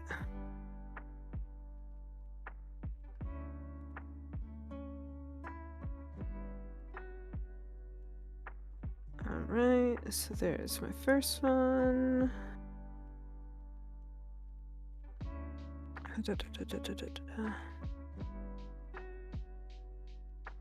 Alright. 2, 3. I can't see what that is. So, That's a 4. 14. that's a Okay. So 4. I got 4 shots off of it. So 3, 6, 9, 12.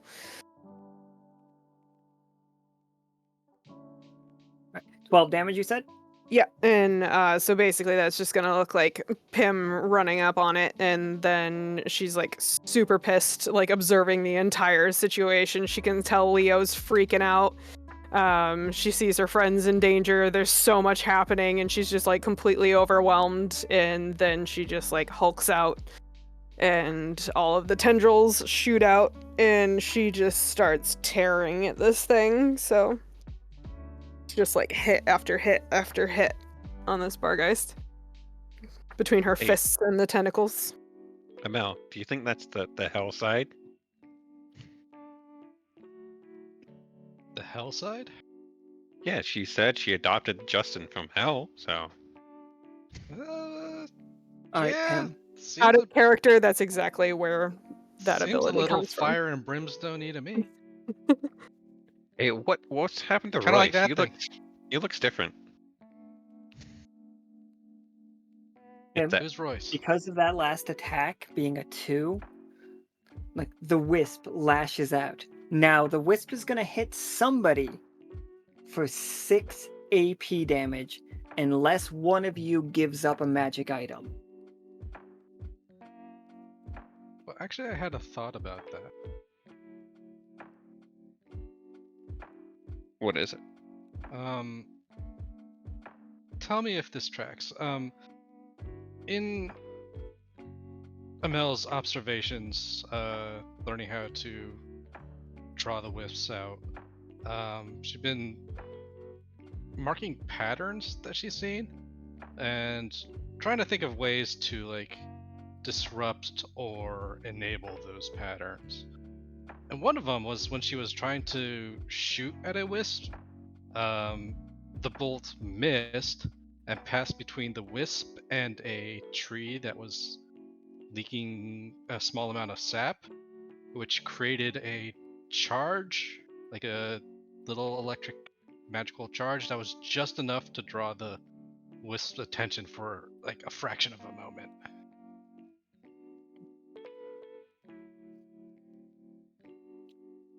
Yeah, okay. I would definitely say like I'm fully down for that.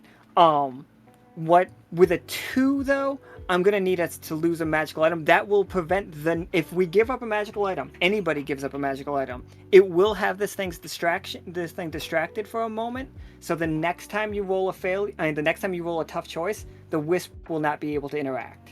But you can kind of lure it away that way, as long as you are giving up stronger magical items. I think the only reason that doesn't work right now, Amel, and this you would figure this out immediately, is you are less magical than the bolts that you fire. But all of them are more magical than like your bolts, significant. Gotcha. Like So I it mean, only look at works Royce over because there. it's only worked before because it's been with Tingers. exactly. But if you guys had, say, a legendary magical item that was so powerful that if you threw it, the dog would go fetch it situation.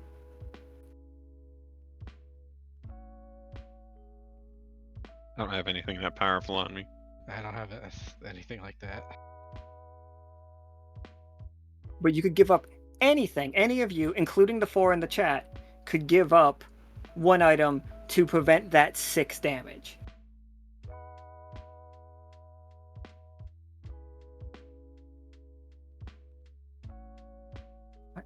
Can Leo looks like can I throw out my lobster pendant, my anomaly detector? yeah, absolutely. That'll take it. All right. Shit. All right. So Pim's just gonna take out her anomaly detector and just start spinning it around her head and just chuck it as far as she possibly can.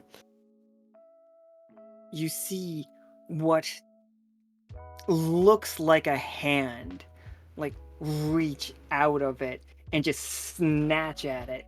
And imagine if lightning were A, black as night, and B, like ended in hands. That is what this looks like to you. Upon very close and as it grabs that one, it lights up, and you can see there's one crawling up the back of Leo and kind of attaching at the base of his skull and holding his head. Does Tim see that, or does everybody see that? Oh, I think everybody can see that. It is weakening as when you fed it that magic item. Oh yeah, we don't have to give up it was any magical item, Leo. A legendary magical item you guys could just throw and get out of here. You know what I mean? You guys could just fucking just say if Ento wanted to throw his sword, or Royce wanted to throw his ring, or Soki wanted to throw his lantern or lightsaber. Pretty sure Those you'd rather would die before do that. right. You don't want to give those up, but you could to save yourselves. Can I do something to help Leo get rid of that weird thing? Sure, what you got? Well, seeing as Ento obviously has the guy's handled, not to mention Pim right behind, I'm just gonna casually sneak up behind.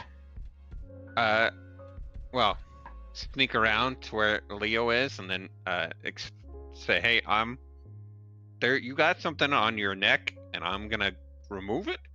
So don't punch me in the face."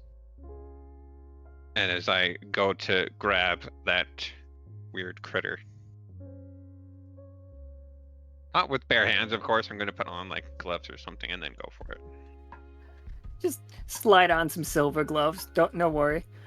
Actually, I got them from one of the dwarves. That would be null. They would not sell you silver, but they would sell you. They wouldn't sell you silver gloves, but they would sell you null gloves. Me, Mozz, not knowing anything better, he'll slip the null gloves on and then try and reach for that thing on Leo's neck. Yeah, absolutely. Give me 2d20. Like the second one is definitely because you ended up with null.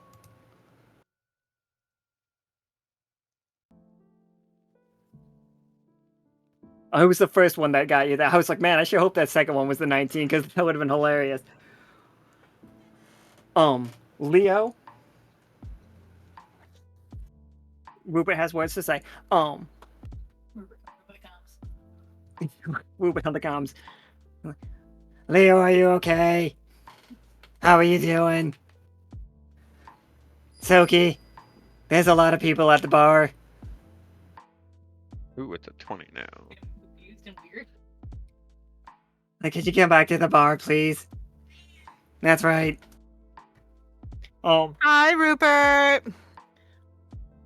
Leo, as Mozz pulls this tendril out, like, your eyes roll into the back of your head, pure yellow, and you begin to collapse, and then everybody else sees Leo hunched over, but standing up, like tendrils of yellow coursing through across his body. Are there more than one I need to get rid of? No, like, this one's coming from inside. I'm gonna try and go for that one, but now that I see it's coming from the inside, I'm not gonna touch it. Just like you opening his mouth, it's just like, all right. Oh, sorry. All right. Amel, what you got?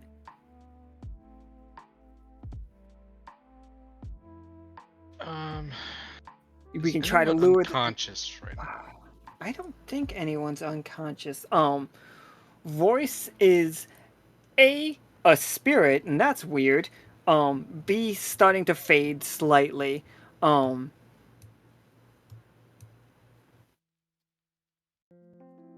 Okay, seems frozen in indecision, if counts. Apparently, yeah, case frozen in indecision. Soki's talking to Rupert over the comms.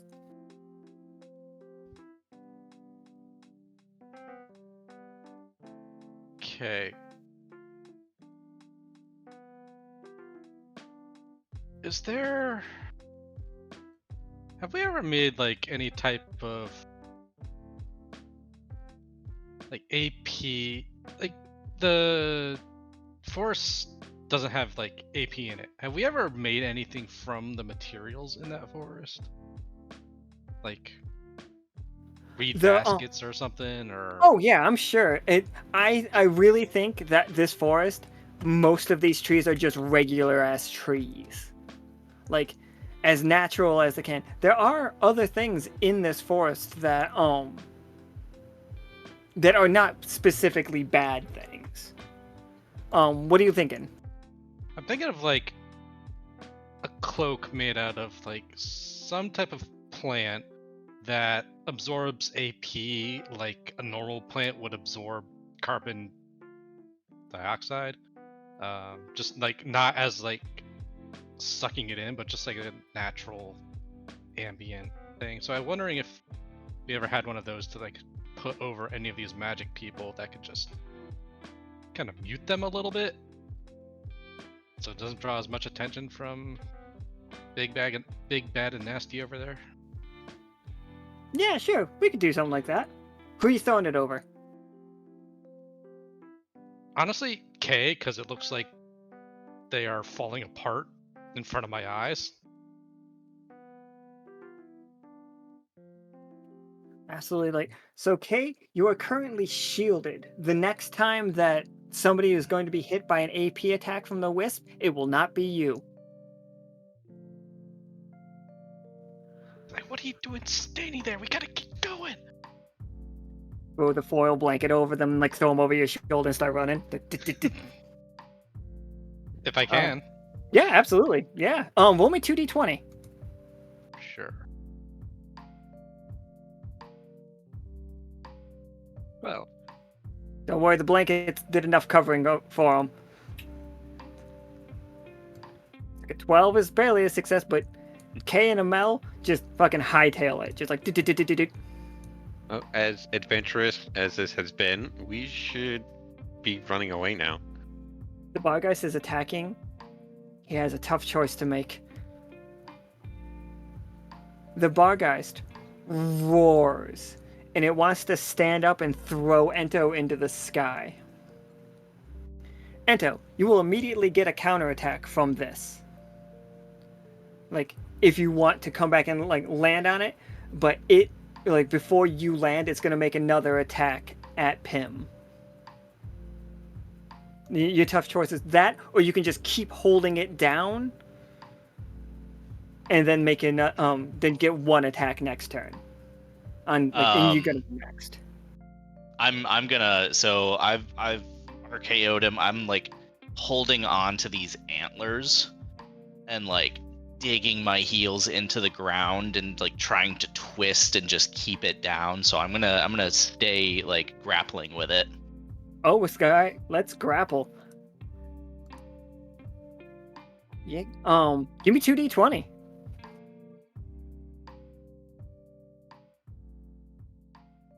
Oh. Ow. Okay, everybody. We know the drill. It wants a magical item, or it's going to do. Oh, that was a full fail. Oh yeah, okay. It wants a magical item, or it's going to deal 3 AP damage to everybody here. Not K. K and Amel are gone. I'll be at 0, everybody. I think Leo had one he wanted to get rid of last time, but Yeah, Carrie came in Leo first. said get rid of my tiny hammer. Leo gains enough composure and consciousness to throw his tiny hammer into it. After he throws it, can I pick up Leo and start running just like Amel did? Oh yeah, roll me 2d20. Okay. Oh, 1d20. Sorry, you didn't cover Leo with a blanket. I don't. I never needed one, so I never thought to grab one. So. This thing keeps growing every time we feed it a magic item, by the way. Oh. Oh. Ow.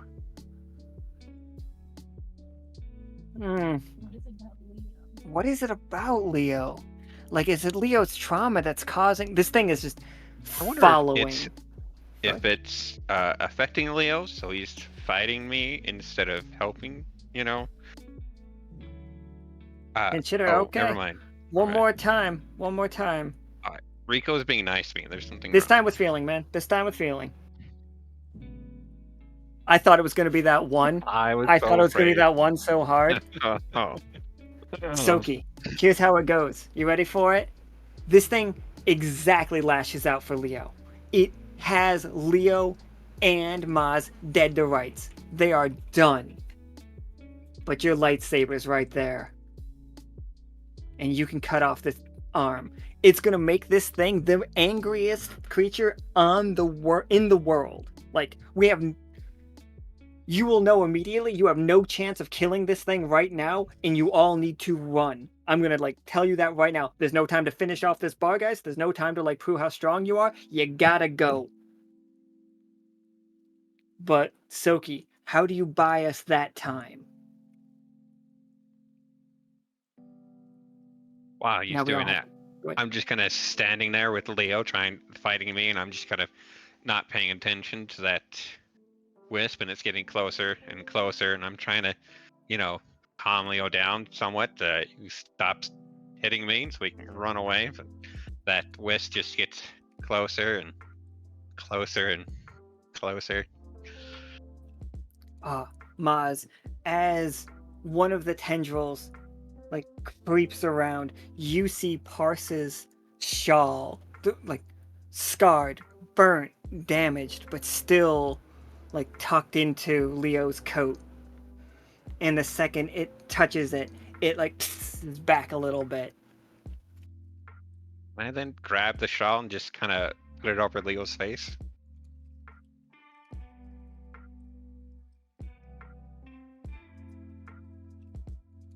Yeah, that's put it over Leo's face. Leo is going to pass out when you do that, full unconscious.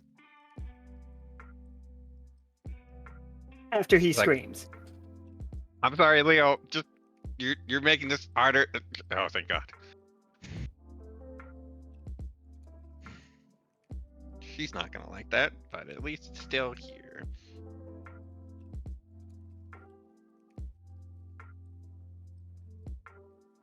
All right, so how are you carrying Leo? I want to go. Is he under Princess your Carrie. arm, running? Because he is much, much shorter than you. Yeah, I'm gonna go Princess Carrie and just kind of. As I'm running past you guys back at home. Bye. In the distance, you all hear what can only be described as like a referee's whistle. Like, you guys know when they give you those shots and then they blow the whistle really loud and shake your head? Is anybody else familiar with this? Is this just me? Yeah, I know it. God damn it. It's a really dumb thing I saw on Up All Night. Were you up all night? I was up all night. Not USA Up All Night, but the E where you saw all the commercials for Girls Gone Wild. That was USA? No, I'm talking like where you saw Howard Stern and there was like... I can't remember who... Some of you know what I'm talking about. Like to give Leo some AP? Absolutely, Cole. Voice. We hear referee Rupert just blowing his whistle all the way down. As like he comes in and like breaks the antlers off the Bargeist and then turns. Oh shit, I do have to roll. Oh shit, my bad. 1d6, I forgot.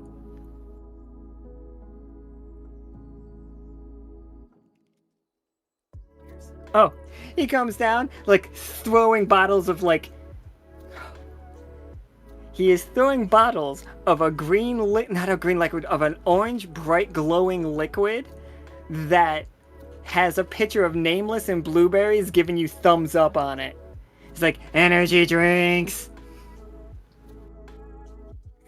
Refilling everybody's AP by 4. Everybody in this like thing. He's just like, what the hell is that?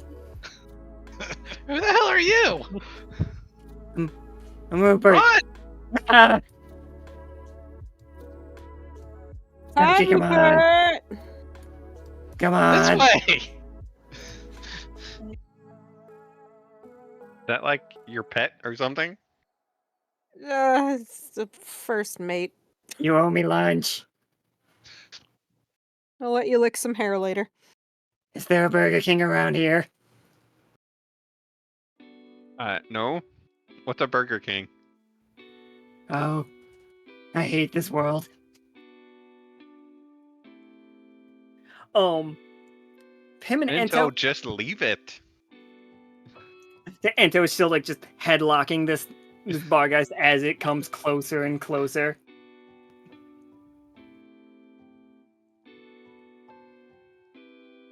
Oh, you know, we Ento's never like- picked up the tail on that other one. Oh, you guys have it. Don't worry. Don't worry. Cool. Ento finally like looked up at the wisp and is like, oh, that's a lot closer than I thought. Yeah, it's getting kind of big. And Kind of big, finally kind of close. he finally lets go of the Bargeist and sprints away from it. Grab him on your way out. He scoops her up over his shoulder. He's like, "Do-do-do-do-do-do-do." Him just shooting from over your shoulder. Yep, just like aimed up off of his back. Just pew pew pew pew pew. I know it's a tense situation and everything, but I'm sure your boyfriend can't do something like that, can he? I mean, I am a better shot than he is, but you know, it's Probably fine. lasts longer than he does too. How did we get in this forest? Come on, Rupert. I think your airship crashed. Pim's just got Rupert by the arms as he's like trailing behind Ento. By the way, every time I use Rupert's voice, Rupert looks at me like he's so mad. Like, how dare you? Okay. Now, on you all's way back to Covert, like, you guys can escape that thing. I'm not even going to make you make rolls for that because I don't want to kill you. But while that's happening, could I possibly get, if you guys are available, could I get past Pollux and Castor and Clem in the call, please. And Carrie and Corey, I'm gonna need you to play your parents real quick. No problem, Bob. Oh yeah, sure. Oh, it's just so wonderful to be here. Oh boy. Oh honey, I just love going out and kicking some ass with you. I know, it just doesn't happen enough anymore. We need to get out of the house more often. We need to go on more dates like this. Absolutely. Oh my gosh. I just, it's so nice to just watch your muscles rippling in the air. Just, oh, God. Gosh darn, why? He starts flexing, like, real hard. It's like, oh yeah, you like that? I sure do, honey. Don't you hurt yourself now. Oh, look at him. He's just as handsome as the day I met him. That fucking character flip.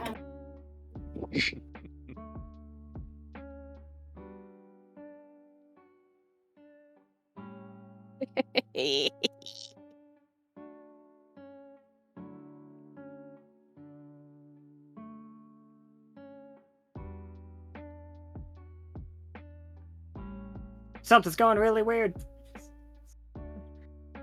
WordPad features. Oh, We didn't know we were gonna do this until right now. Surprise! don't worry, Sabanex. Take your time. Their computer's turning on right now. Oh no. Well, in the meantime, bathroom. I'll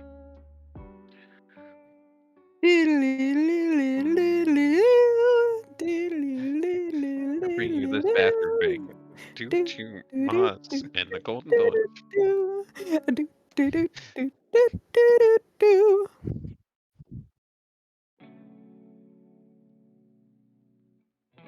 Cass got roasted harder than anything that Oh man. is currently Did you cooking feel it from there? in bone mill. Oh. You could feel it from the other side of While we're waiting for Clem, I just have to go do a quick thing. I'll be right back. Mexico, it felt like. Well, it may or may not get worse depending on how their parents feel about you. Well, Parse wasn't making the jokes. Nika, not flame broiled, it was charred. Yeah, I don't know how good like little dick jokes are gonna go with Parse.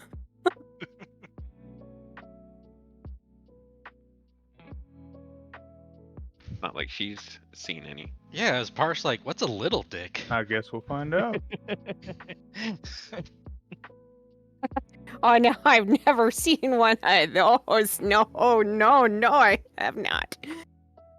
What are we talking about? Like, what do we mean by little?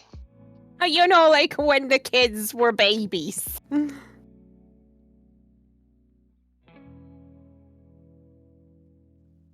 I went away for like a second. I feel like this got horny.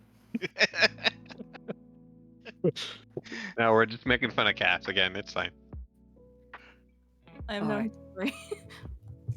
So for everybody here, Pollux and Castor, like, you're scarred all over, like big, dark burns back. from where the lightning hits you. Welcome back. Oh, okay. Sorry, are you back? Yes, I'm back. Sorry. All right, no problem. So the places that you were hit by this lightning coming from this, like, everybody will notice that it has gone right through your clothes, burnt the clothes, and underneath on your skin, you can, like, you have black scars, but all of those scars seem to have twinkling stars on them. It looks like outer space, but like on your skin where this lightning has hit you. Oh. It hurts, you're down, but like help has just arrived. Clem and Cass, how have you been able to keep this thing away from Vala? Have you been, Pollux and Cass, have you been moving? Have you been throwing magical items to keep it like away from you? What's the plan? I'd definitely say it's just been kind of pushing forward.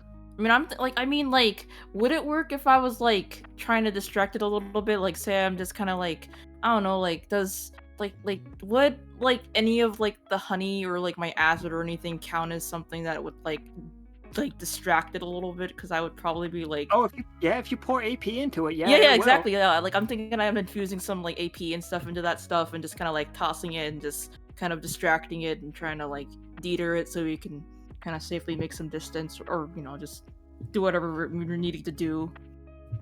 Yeah, for sure. So you guys don't have to join the call or anything. Bala, can you give me a D20 for that? Sure thing.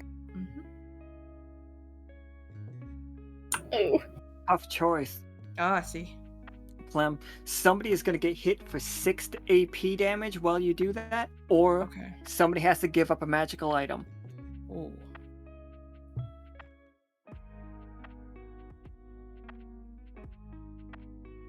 And it can be any magical item.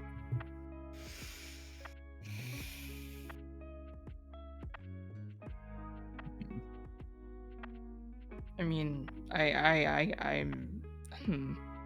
Unless you just want to take that 6. I'll Like, I'll I'm figure willing that to take out. the 6 because I personally don't have any actual items that I can get rid of because everything Absolutely. is crucial to me. But I'm It's willing to take good. damage.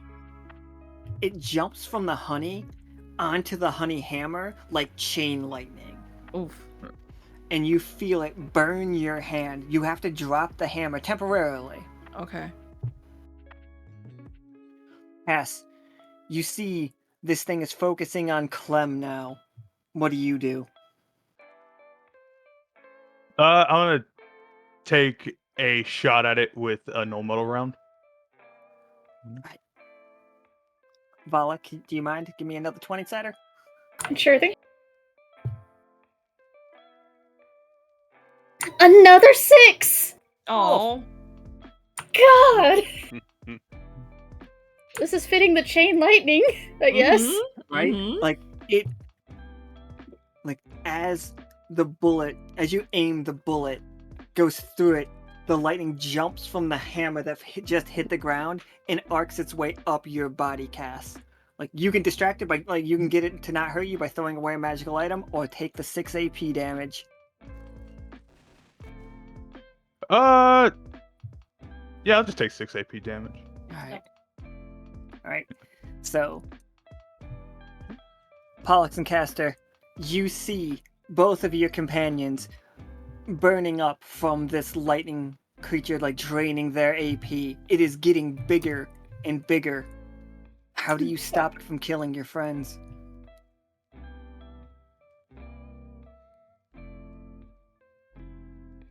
Oh shit. Oh no.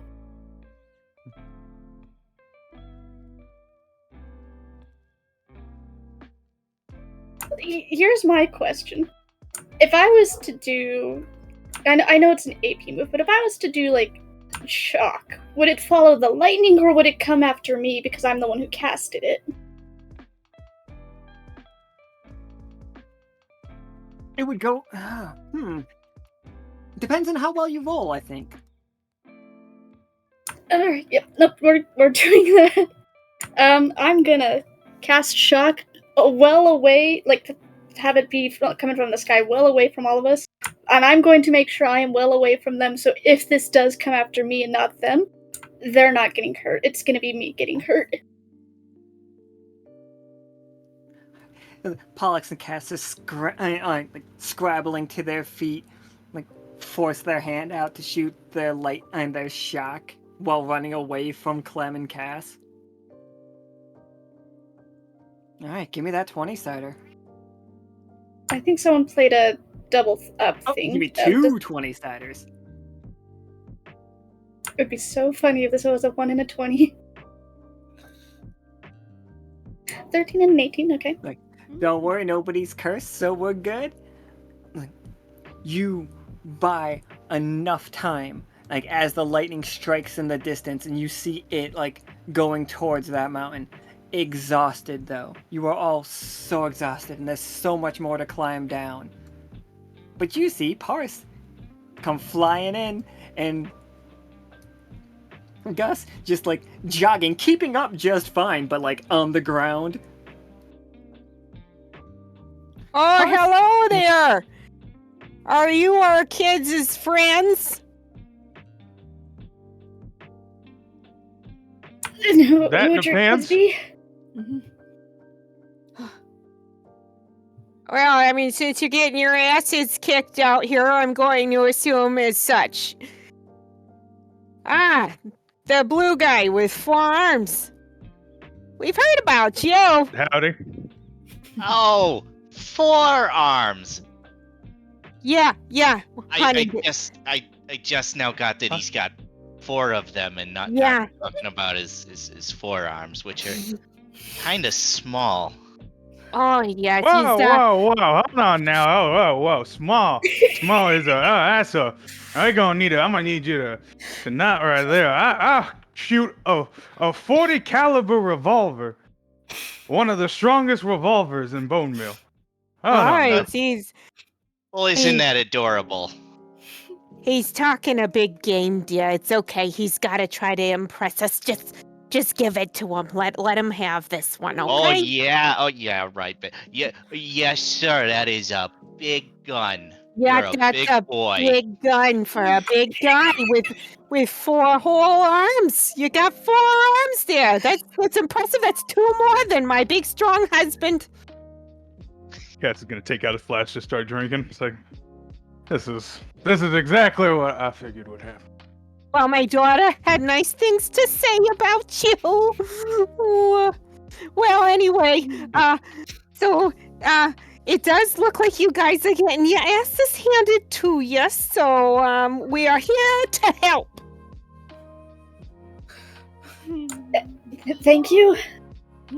Oh, double Catman, what's up with the lighting? You okay? You doing okay? I will be. Okay, good. Parse is just gonna kind of pick up Pollux and Castor and sort of try to dust them off a little bit. There you go, kids. There you go. All right, we gotta get you out of here. You know, these things here aren't things to be messing around with. You know. I got my ass handed to me the other day. I mean, it wasn't the other day, but you know what I'm talking about. It was a while ago, but man, that thing kicked my ass from here all the way to Covert. Oh.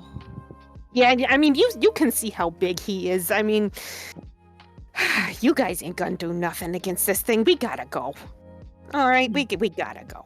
Everybody pack up. Oh, you dropped your hammer here, honey. Okay, yep. Just pick that up and dust it off for you. Here you go.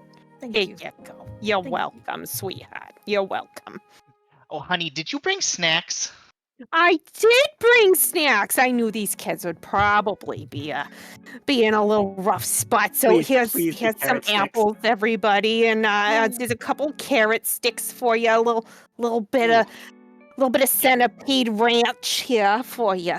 You know. Oh, you're gonna need some orange slices too. There's nothing better than after getting your ass kicked, a nice orange slice. Oh yes, the vitamin C's. The vitamin C's are so good for you. Just make you big, strong kids. Just like the banner says above your door, vitamin C's the day. Oh yes, it's so important. It's so important.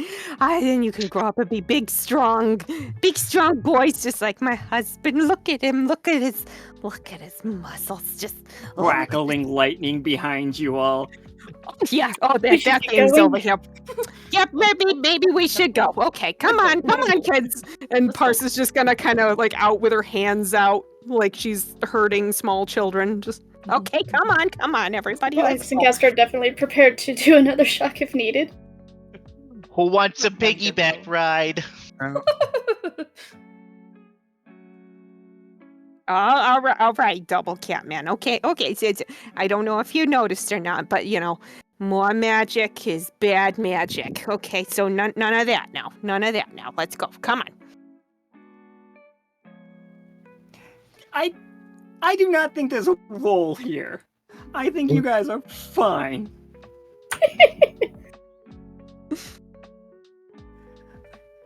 So, you all make it back to Covert. Just just fine is a little strong of a thing to say. But literally, everybody here and some of the crew that aren't here, that if you guys couldn't make it, I don't want to deny you to be here, get to be here for the week. This is where we are.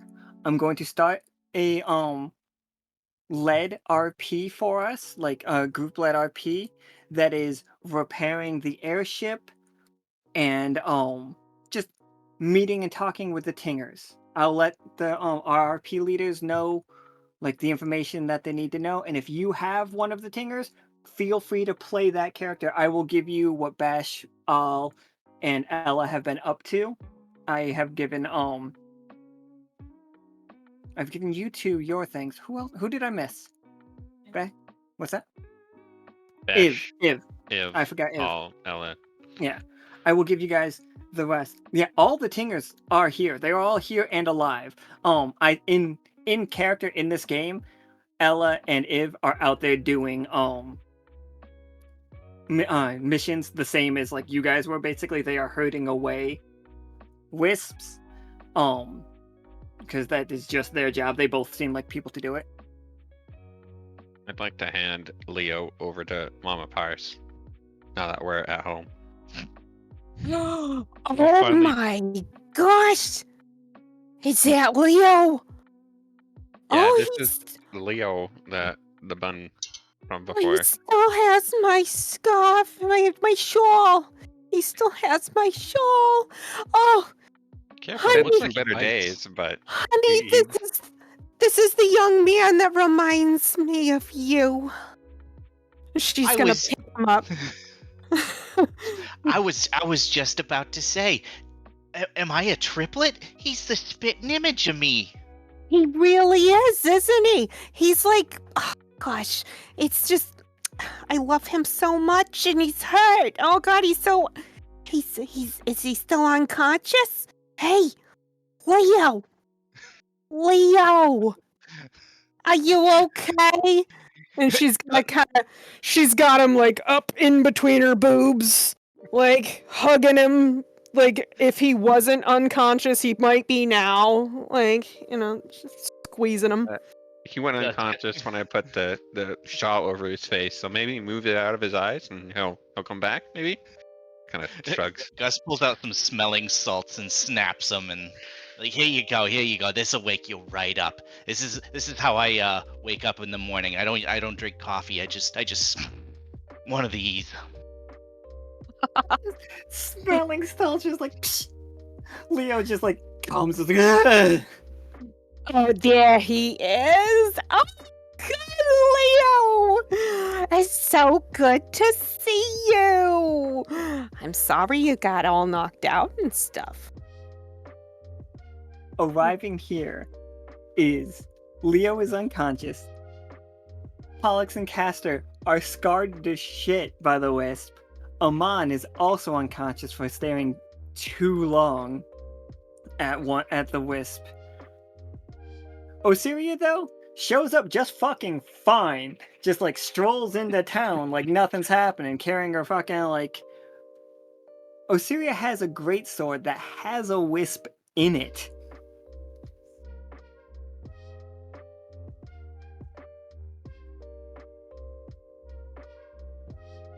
Who's carrying the thing with a wisp in it? Osiria. Osiria's great sword. The fuck? That thing's gonna lead every wisp within a 30-mile radius in here. Probably should get rid of that thing. Oh, there it is. Oldie but goodie. I love that picture so much. It's a great one. My two favorite ever drawn are that one and the one of Krieg in the captain's mouth.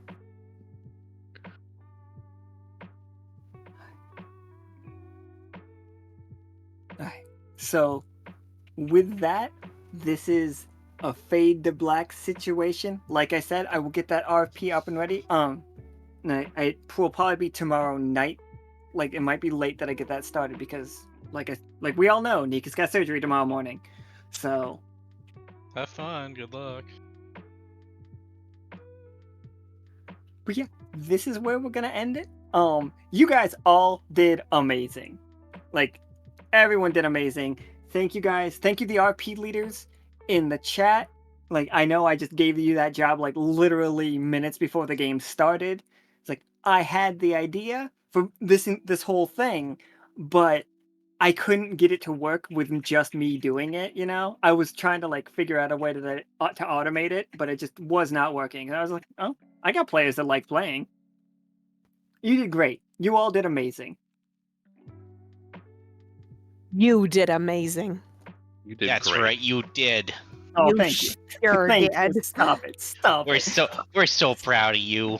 We are Never just stop. so proud. Oh, gosh You all- darn.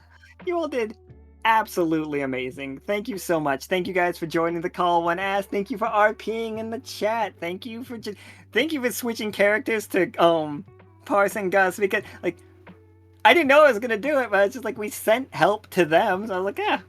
Look, I asked Nika, like, can you do that? Thank you for letting us reprise the roles. They are Right? honestly, they might be my favorite characters to play in the whole game. You had Agreed. me dying when you talking about his gun. Like I And at was the best possible losing my time. mind. It was the best. Big gun for such a big boy. Oh my god. A 40 caliber, yeah. Alright. So, real quick, things that happened today for the recap. We came to the Sterling Thicket. This is where the Warpletingers live. And this is it. There's also a tribe that lives in Dactyl, for the record. We were attacked by a wisp, very large one. It took down the airship. Don't worry, the airship is going to be repaired. Like, we have everybody here. We have ways of getting materials. That will be an RP thing that I will like make. We have now seen Buff Ento. We have access to all of the old apprentices. Like, we obviously don't have art of them all yet, but like, give it time.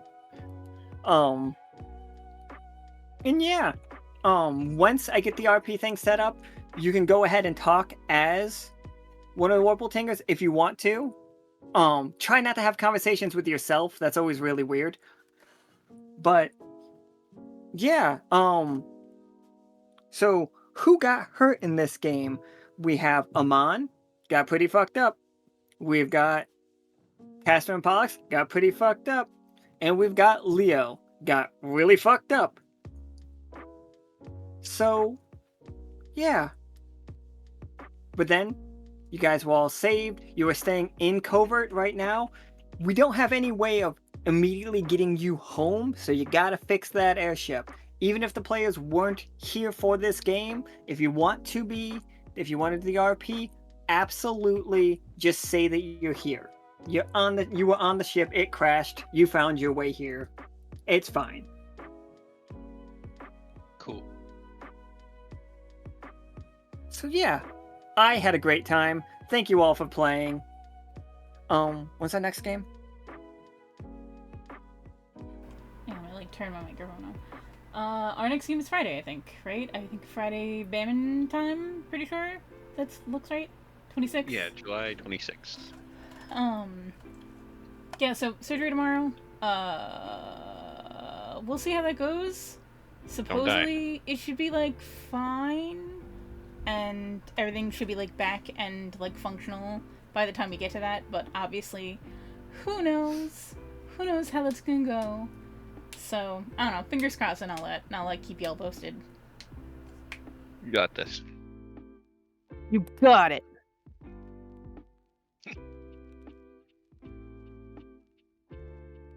Time travel. Time travel's great. All right, everybody. That's gonna be it for now. That's the conclusion of Warbletinger Weekend. There was a theme, guys. There was a theme. Also, in case you're wondering where, the lumberyard on that map is where Karam and Bola blew up that boat. I just couldn't show it to you yesterday. So, thank you all so much again, and with that, goodbye. Everybody say goodbye, please. Bye. Bye, please. everybody. Please. Goodbye. Please. Bye, please.